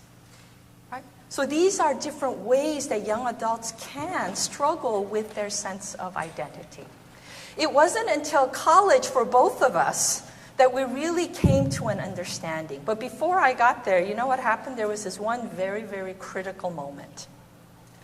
Oh, so I'll give you what happened was I was walking through my hallway of my high school, and there were some mirrors.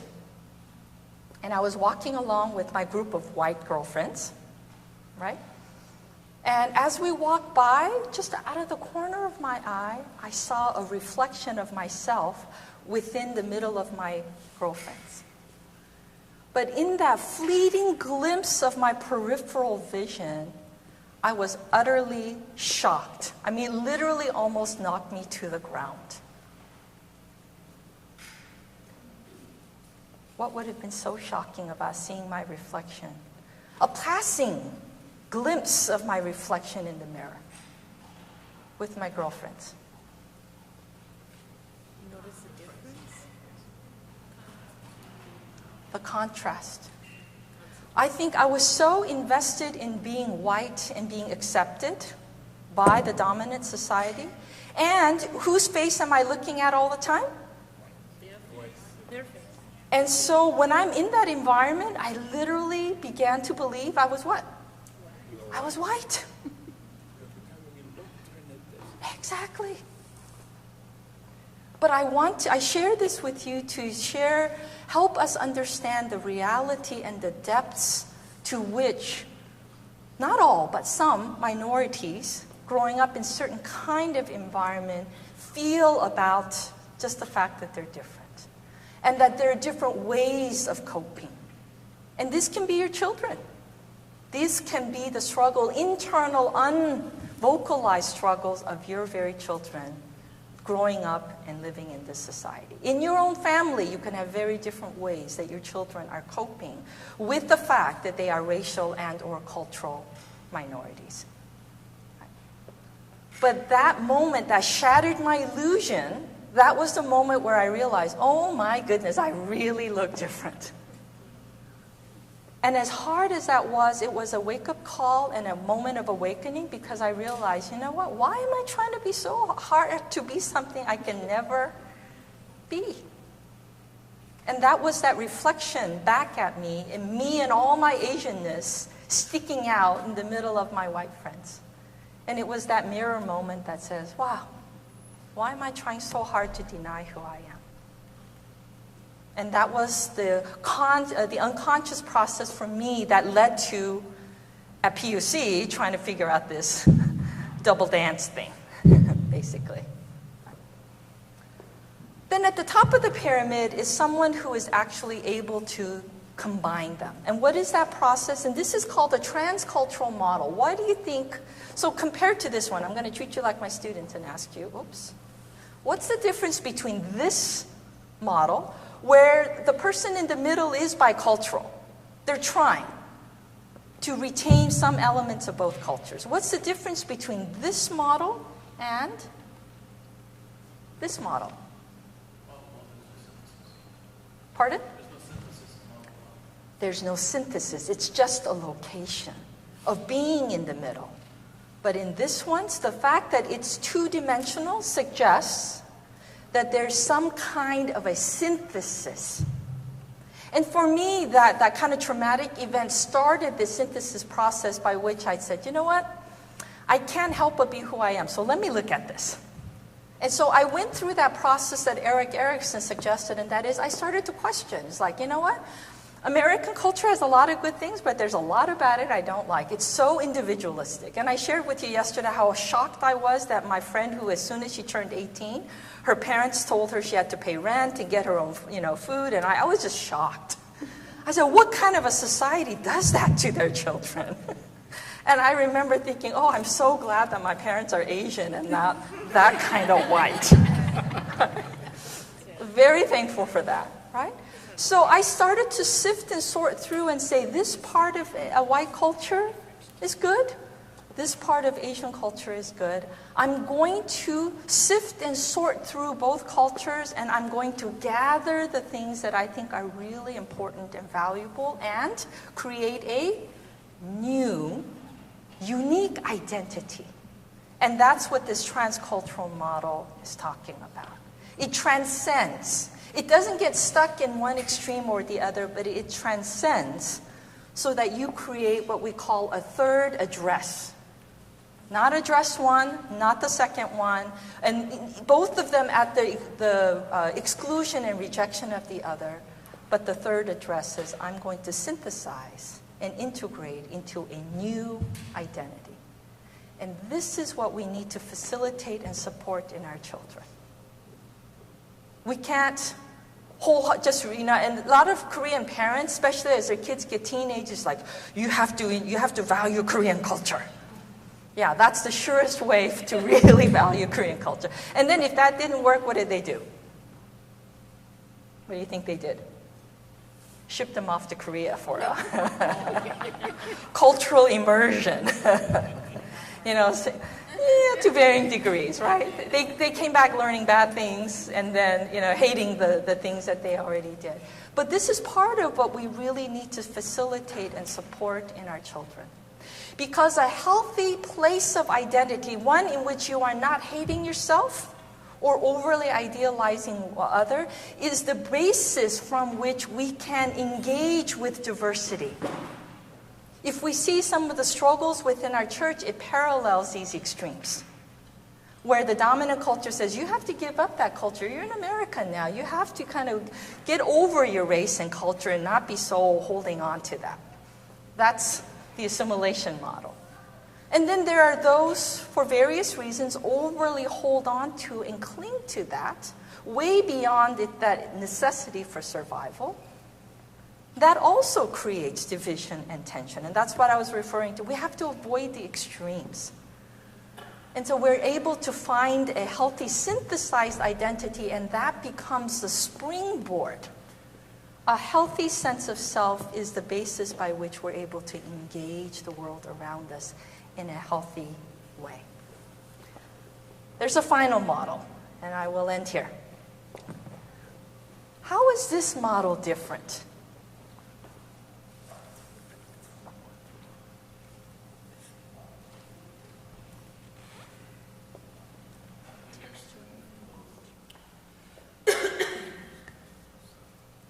You can. There's a new type that we haven't seen before. And that's the bottom left corner. I'll save that person for the end. But how is this model simply but fundamentally different than the previous two models? It's on a spectrum. So you could be more or less assimilated, more or less bicultural, more or less traditional, marginal. What we've done is taken this, that one line. The limitation of this model, and this is the problem with the assimilation model, it pits cultures against each other. It's what's called a linear or zero-sum game. And that's what I was struggling with. The more you are over here, what's happening to that? The less you are there. And the more you go over here, the less you are there. So you're perennially caught in this zero-sum game where one always comes at the expense of the other. And that's what's problematic about the assimilationist view of the world. In reality, the way that we look and view things is much more complex. Why do they have to be at the expense of each other? Why can't we think about Kenyan culture, Somalian culture, Korean culture, Vietnamese culture, Filipino culture, as its own dimension? So that's what you have, culture of origin, going up and down. And then why couldn't we think about mainstream culture on a separate dimension? They do intersect, but they're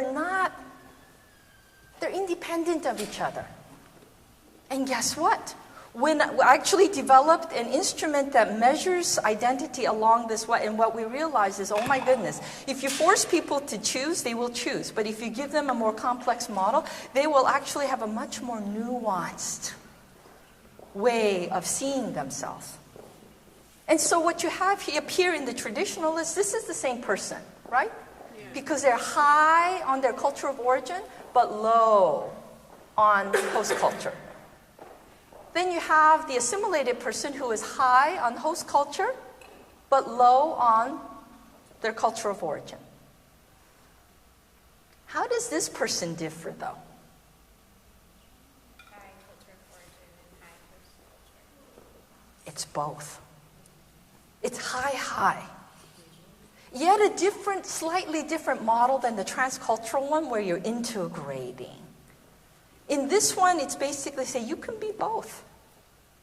And actually, there's tremendous value in thinking of it in this way, culture as being additive. Culture can be additive. It doesn't have to be either or.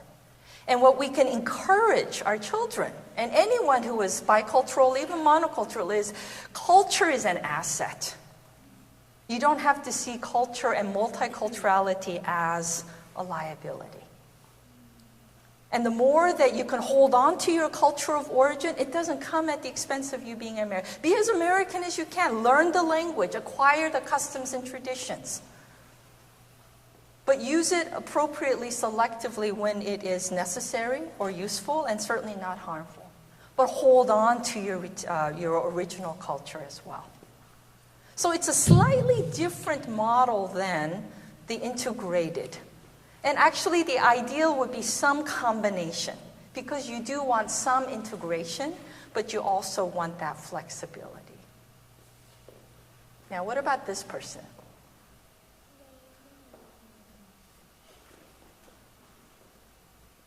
That's a stressed out person, isn't it? That is a very stressed out person, because this person doesn't belong anywhere. Using this model to measure adolescence and a whole range of minority adolescents, what we see in the research literature is that those kids who are juvenile delinquents and have all these behavioral problems, guess what identity they have the most? Right there. Even traditional and assimilated is better, because at least they're beholden to a culture. They're trying to live by the values and held accountable, trying to fit in and belong, and so they're going to at least subscribe to the values of that society. Culture is protective. But when they are anomic, they are liminal, in between neither this nor that, and they're disconnected from any culture, they are very much at high risk for what? Gangs. Because what do gangs provide for them? An identity. Acceptance. It's a deviant third culture. In the absence and vacuum of an anchoring cultural identity, something else comes in to fill that void, and it's a deviant culture that gives them a particular set of identity, values, norms, behavioral expectations. Culture is good. Culture is valuable. Culture is helpful. Not every part of it is good. We have to avoid the absolutes. We don't have to see it as competition. Yes, there are some things that are in conflict, and we have to sort and sift through that. But by just showing this to our children, that culture can be additive, just that simple thing alone can help us in the way that we talk with our children as they navigate their identities. That's going to be different from yours. Allow your children their own journey to navigate their identities. But do know this, they will have a more or easier time depending on what contextual factors.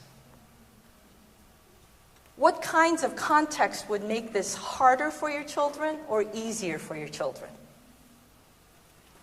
In terms of just struggling with their identity.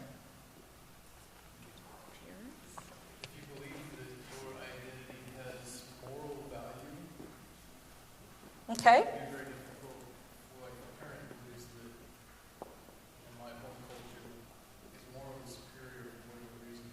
Okay. All right. Ethnocentrism? Is that? Well, it's ethnocentrism, but it's just like, I don't, it's just Based on a moral absolutism, almost. like the values of my culture are superior to the values of this culture. Mm-hmm. And so my child still likes to the other culture's values are not as good as they would if it stayed as part of our culture. True. And I think many immigrants do feel that way because of just kind of the moral degradation in American society. I think so. I think that's a, yeah. Although that doesn't help. Yeah. What other contextual factors? Peer groups. What about peer groups? So having other peers who also have a similar experience, also are children of immigrants, and could be made even better if it was from the same culture of origin. Okay. So they could negotiate some of those questions and sorts of issues together. Absolutely. So let me contrast myself and my husband, okay? So we're the same age. We grew up in Southern California about 40 miles apart. I living very close to Disneyland, the city of Anaheim, going to an Adventist high school, academy, Orangewood Academy, was really struggling with this, and this would be late 70s. Okay, so that's just kind of time period. Now it's all Asian, but back then it was just starting to become a little bit more diverse. So the lack of diversity in my environment really heightened this struggle for me. My husband, growing up 40 miles away, same time in Southern California, same social, economic kind of background, he didn't have any of these issues. None of it. And I looked at him and said, "Why didn't you have more issues?" And he goes, "Well, there weren't that many Koreans, there weren't even that many other Asians," but he said there was a lot of diversity. He grew up with Polish, he grew up with Jews, he grew up with Latinos, and so it wasn't such a predominant me feeling so different. 40 miles of difference made such a huge difference. And so what's interesting and ironic is many immigrants work so hard to move out of diverse inner city environments into pristine, lily-white suburban environments.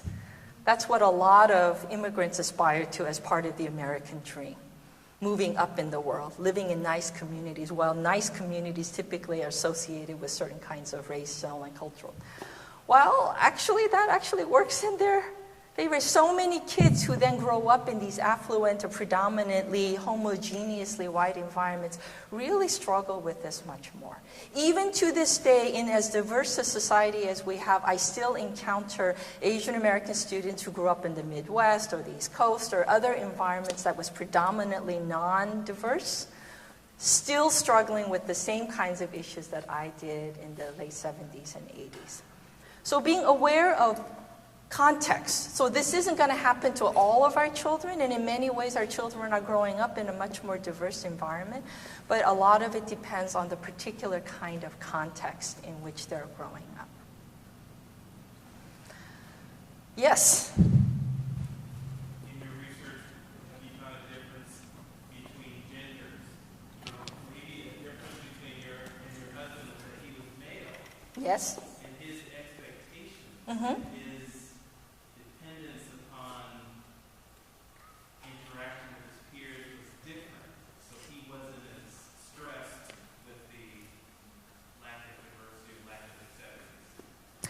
And that's a very good question. There's always kind of gender differences. What's interesting about that is there's kind of conflicting information.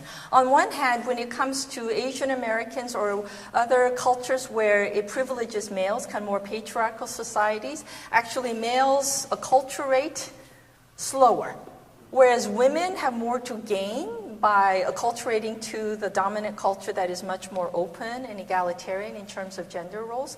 So we do see a pattern in which women acculturate more, and that traditional more men, they hold, and you see that kind of in my brother and I. So there's that kind of element that actually suggests women acculturate more rapidly. Yeah. But the other point I wanted to make, and I alluded to, is that we talk about this acculturation. So instead of assimilation, which is only one way, we talk about in terms of acculturation, meaning culture adaptation can happen in both directions. But what's interesting is that we acculturate to varying degrees on different domains. What do you think is the first to go? What's the fastest thing that we adjust to and acquire about American society as an immigrant? Language. Mm-hmm. Food. Dress. Yeah. So what's interesting to note is external behavioral things that you can pick up kind of easily and put it on. That kind of acculturation happens very rapidly. Guess what is most resistant to change in terms of core cultural values? Let's say beliefs. Beliefs about?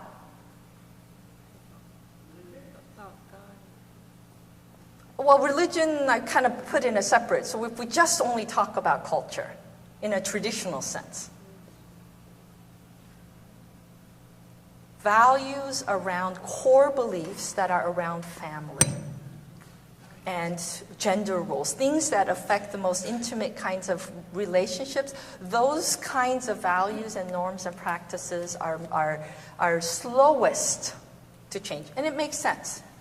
But it's just important and interesting to kind of note that people adapt and change to being American to varying degrees. Outside, fastest, the closer you get to the heart, and the inside, the slower that process of change is, as it should be. Now, I promised I would end, but I really wanted to just cover this really quickly.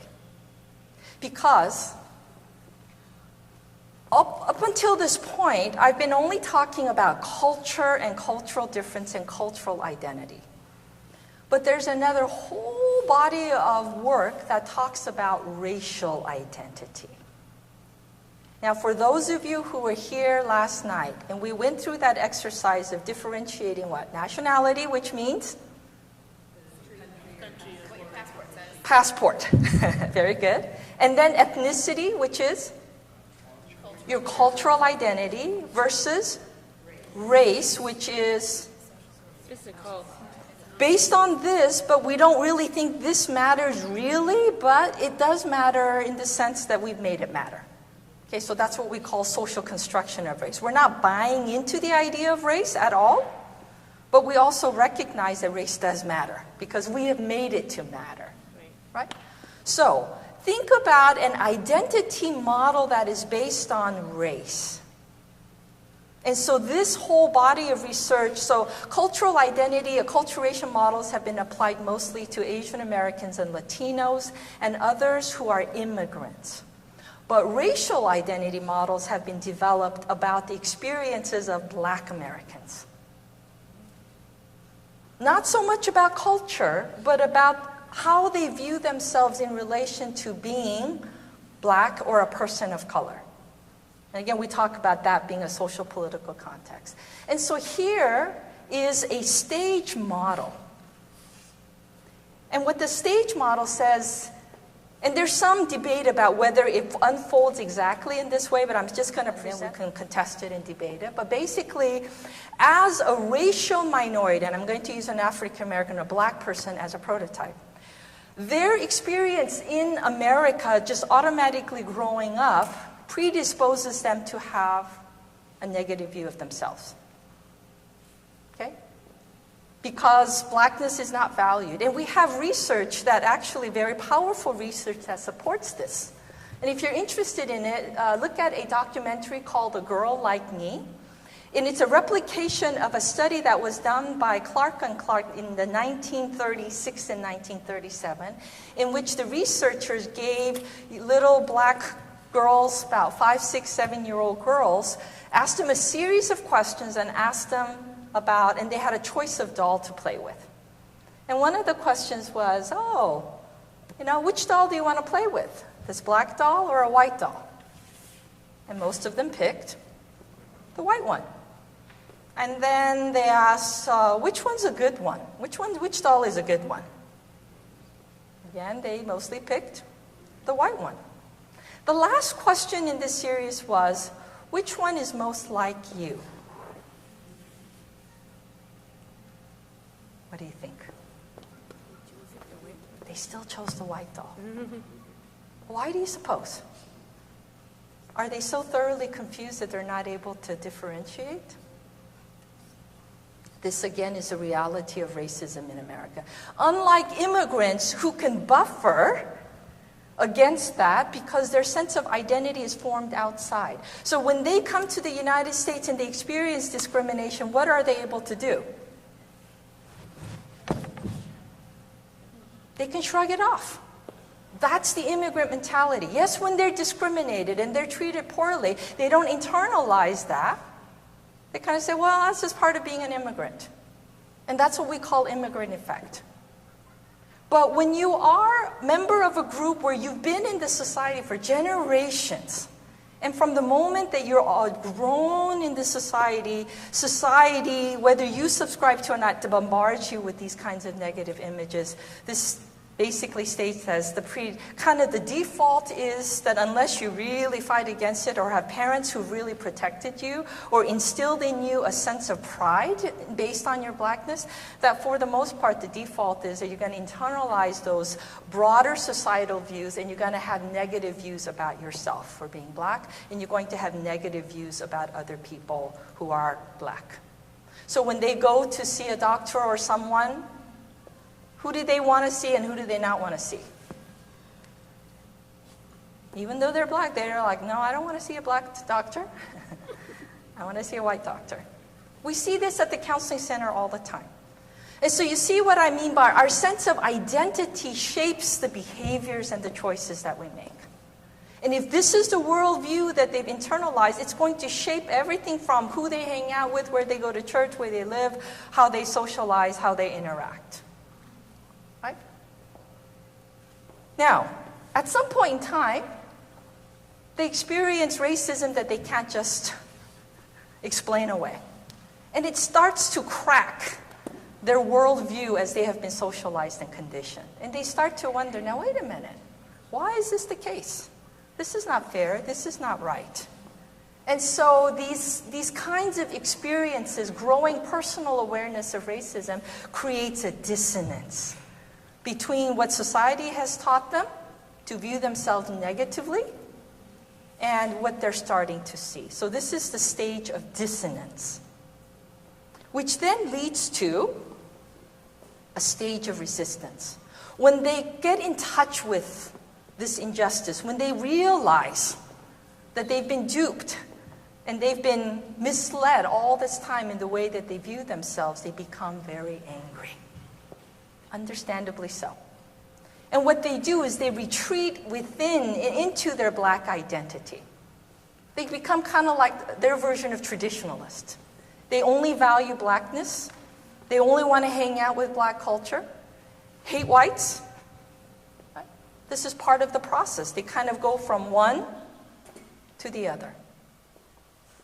But after a while, they kind of realize, well, this is kind of limiting because not everything within black race and culture, it's not all simplified. And so they start to think, this is kind of limiting.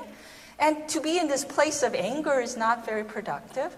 And so they start to kind of find more of a healthy middle ground. And this is where they start to think about these kinds of things, and they kind of retreat into this introspective stage where they sort things out.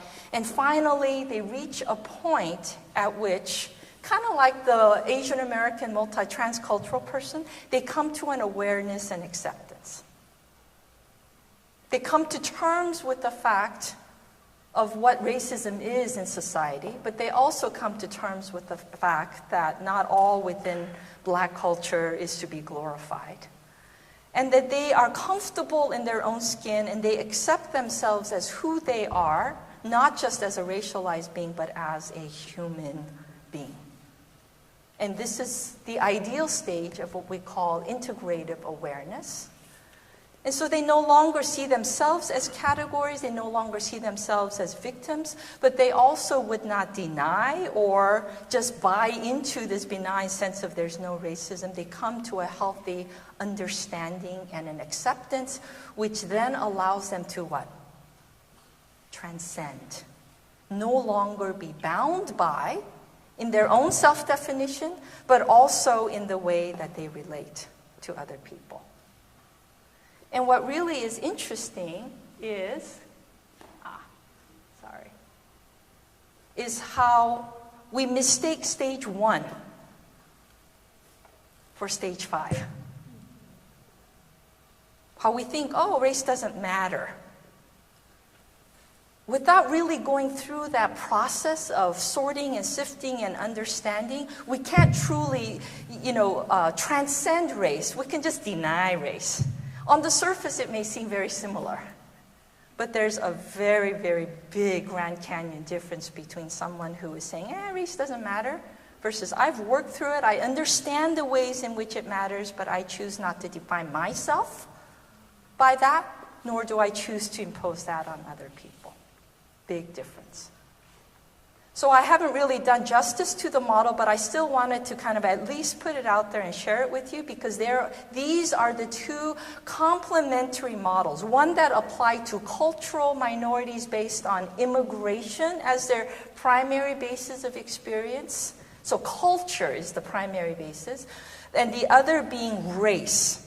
It isn't about immigration, it is about the distinctiveness of their race as Americans, and how that shapes and forms their sense of identity.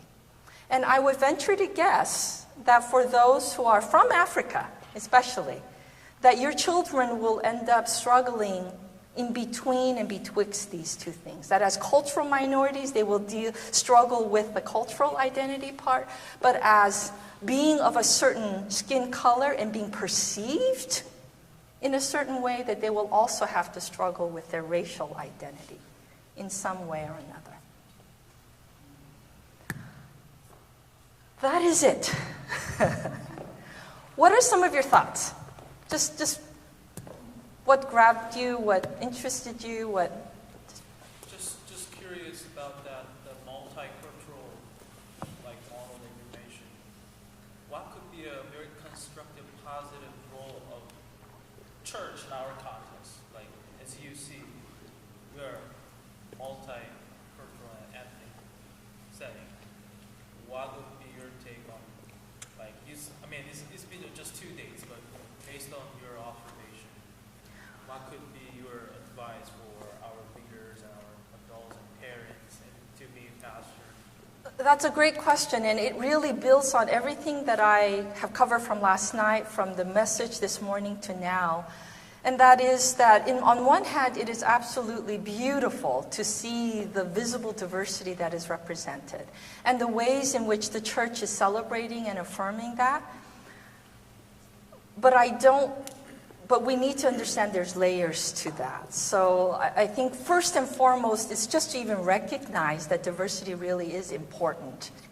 And that when we talk about a certain kind of norm, that it's always been talked about so just kind of recognizing and affirming, but also going deeper. And the way that you go deeper is to really understand. That's the knowledge piece.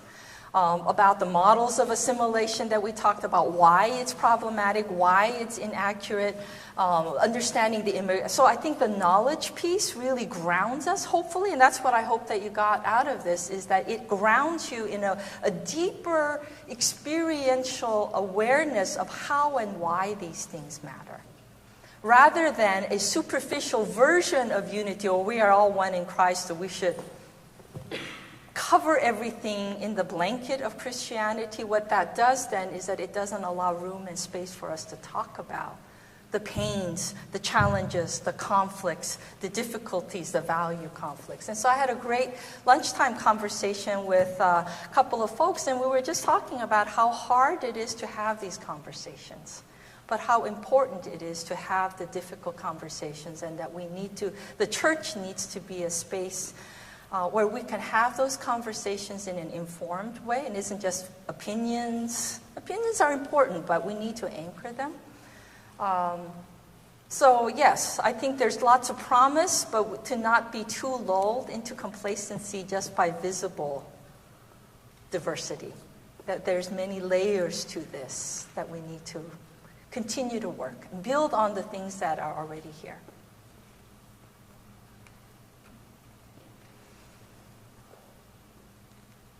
You're probably eared out, and I'm talked out. So thank you again so much for your attention and for your commitment and dedication. And I just do hope that the content and information has been edifying and useful.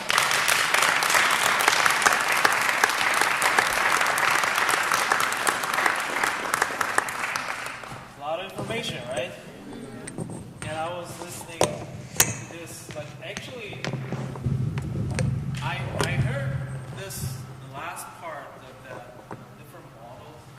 I heard them before when I was at the meeting, and I really didn't process that there's something that Southview can do for our youth, for example, the sense of identity, where they can belong.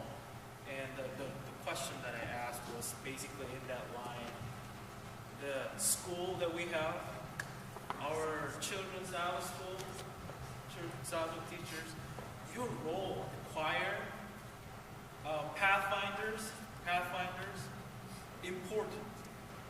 I think, I don't know, I kind of, when I was listening, I just been, literally, I used to think that it's a lot of work, a lot of organization, like a lot of, spending time with children for all days, I know is hard. But I think I want you to remember that it's kind of shaping the identity of our young people, where they can belong. And you saw that the model that Dr. Chong showed us. I was like, yes, we must create this safe environment, safe haven, where even sometimes they feel safe to bring their doubts to us, willing to talk to us. So it was really, really, really wonderful. And adding on to that, you're just even with the exposure that you have, even being able to ask the question. I think one of the most powerful experiences for me in high school was my Bible teacher, who himself was as a white male, but was a Hungarian immigrant. When in the midst of me trying to be so white, he's the only person who asked me about my culture and just about that. And it was the most powerful and transformative experiences for someone in a position of power and authority that I respected to even recognize and have the curiosity to ask him about that. That was part of what enabled me to think, wow, if he thinks it's okay, then maybe it's okay. So I really appreciate what you said. I think there are all sorts of ways in which teachers and all of us can provide a supportive environment. And again, part of it is just talking about it, recognizing, affirming it, and being curious. Allow them space to share and to talk about these things. Absolutely. Any questions? I will just give one chance. Yes.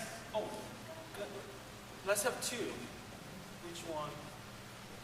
Well, I was going to ask Dr. Chun if you, and maybe not now, but would consider putting a reading list, suggested reading list for some of us that might want to explore or have book studies on our own that could help further the conversation. Yes, I will do that. I'll send that along. So one of them, it's actually one of my PowerPoints from last night, is an absolutely wonderful historic text. And I think it's a must-read for all of us, as well as for our children. And it's called A Different Mirror. It's a multicultural history of America. The history you've never been taught. But it is so powerful and important. It looks at Jewish immigration, Italian immigration, Irish, Asian, Indian. And what it does is it really allows us to think about, wow, this is what American experience really is, not just that colonial white European immigration. And it allows us to understand what's unique about our own experiences, but also what's common and shared. So that's kind of a history reading, but a very engaging one. But yeah, I'll definitely do that.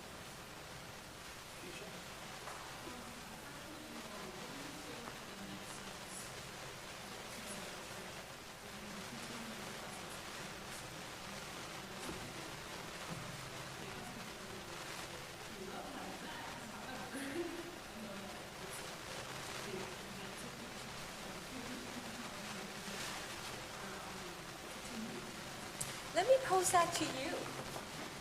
I mean, you have thoughts, you have ideas. What do you think?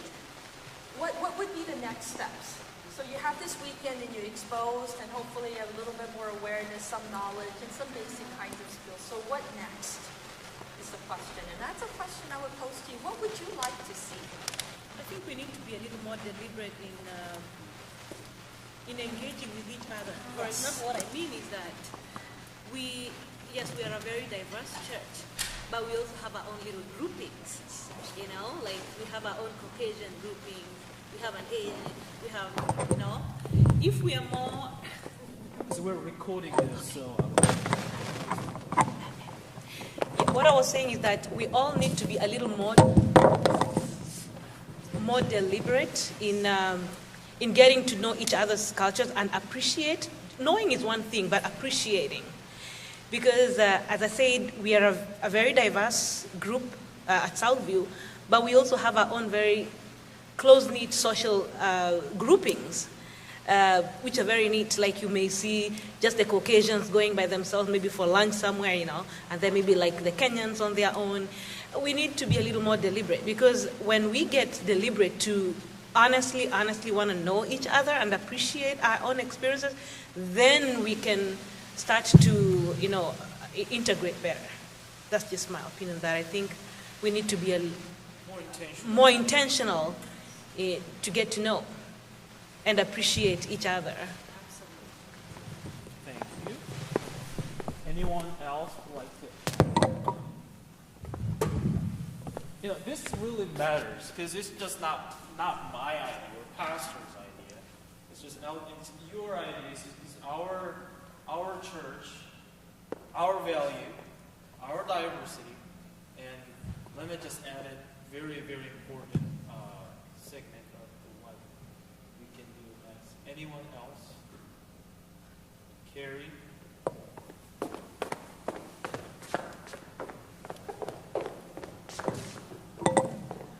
Would it be helpful to, if you told stories for your different, for our diversity, so that we know each other by your stories and stuff like that?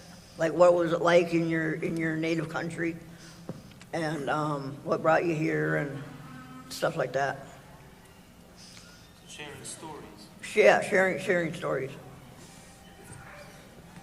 Stories are very, very powerful. I would completely agree with that. I think part of that is going along with intentionality. I think we need to have, it's very hard for us to have these kinds of conversations. So part of what I would challenge you as a church to do is to create structured opportunities to engage. If you leave it to unstructuredness, there's too many things that just don't quite get to the point where we make it a priority. So if anything, I would really challenge and ask the church leadership to really figure out structured ways to facilitate these kinds of conversations where people who are committed and want to start this work can have a way to come together and just have some whether it's telling and sharing stories or just kind of talking about some of the difficulties of why it's so hard to talk about race and other forms of kind of dealing with diversity within the church. So that would be my one specific challenge, is to kind of come up with a way, a vehicle by which the church can do this. I feel like I have to write it down. Can someone please remember this? Anyone else? Yes. You just hold it like this. I hope this doesn't come across stupid, but I really enjoy all the differences. I really, really do. But I personally struggle with the problem of the accents. I've got kind of hard of hearing, and so when you have your different accents, sometimes I'm just nodding, but I really don't know what you're saying. And I wonder if you are having trouble understanding me, I've always wondered that. And I really, really love everybody, but even though I don't know you. But I love the story things, because that way I think it gets more personal. And sometimes I wish we had name tags, so we really can get acquainted and say each other's names a few times. If we see it and say it, I think for me, it's better. I don't know if anybody else feels that way, but it's hard when you just don't know what another person is truly saying. I don't know. I hope that's not stupid. So we're name tags elders. We have name tags, right? When I first came here, I didn't know where I was going. I didn't know anybody. And I had an open attitude. I cried all the way from home to here. I'm from the Caribbean. And when I got here, I lived in the countryside. I had never seen so many cows and whatever. But I had an open mind to learn. And as I went along, people accepted me, and I learned to accept them, even on my job. It didn't have any differentiation because of my complexion or anything. I had an open mind, and I just tried to learn and share. and I still have that same attitude. So I think sometimes for the youth, I raised 2 daughters the same way, and you have to have an open mind.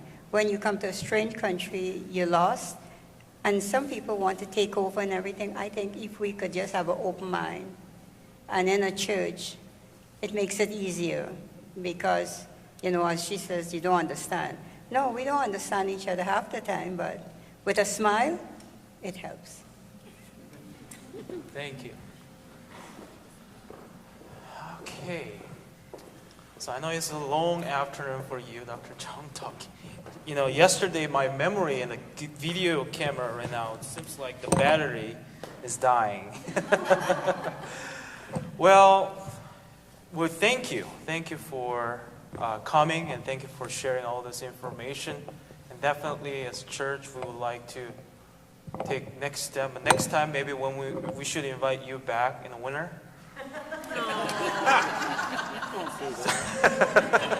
End of January when we get to negative 15 or 20. I don't think she's afraid of our weather.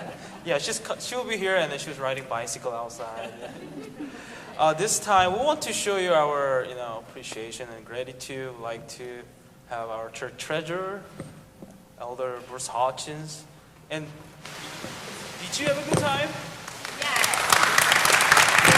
We just want to say thank you. It's not in a great card. It's just in an envelope. We just wanted to do our part. I just want to bow to show my respect. I'm very traditional. Actually, I'm supposed to receive it with 2 hands. But we just want to show you that we really appreciate your work, your presentation, and to me as a personally as an Asian Korean, and I was like seeing you as a kind of role model already played in our community, and I think it was such a blessing for our church to see your work, your research, and just a blessing for all of us. So thank you so much. And I want to challenge our church leaders. It's now as well as an hour for we have to come up with it. So let's keep praying. Let us be open-minded. Let us be intentional. Let's share stories. I will come up with some ways to share stories. So let's work together to make this ministry great, to reach out to the people, the young people, in-reach, outreach. Let's do things together. Do you want to join with us? Amen. As we close, I'd like to ask one more time, Dr. Chuck, can you please pray for us?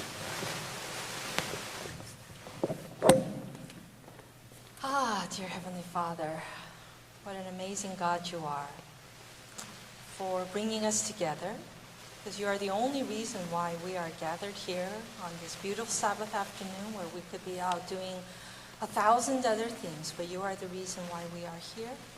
And you are the reason why we are committed to each other. You are the reason why we celebrate and are joyful and hopeful and connected. So thank you so much for who you are and for the hope that is in you and the promise that is in you. We just impose ourselves and ask you to lead us and guide us, empower us, give us wisdom, and overwhelm us with your love. And bring us home soon to be with you. In your name we pray.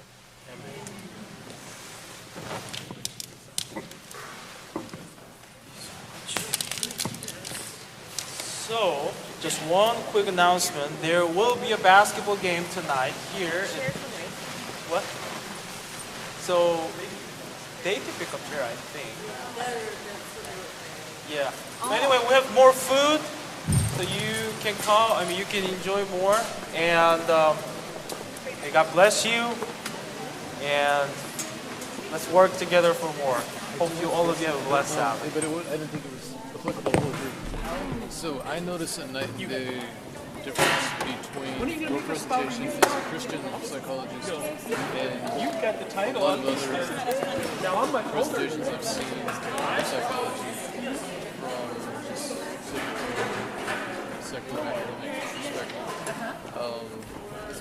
What difference? I'm just curious. Well, is it one?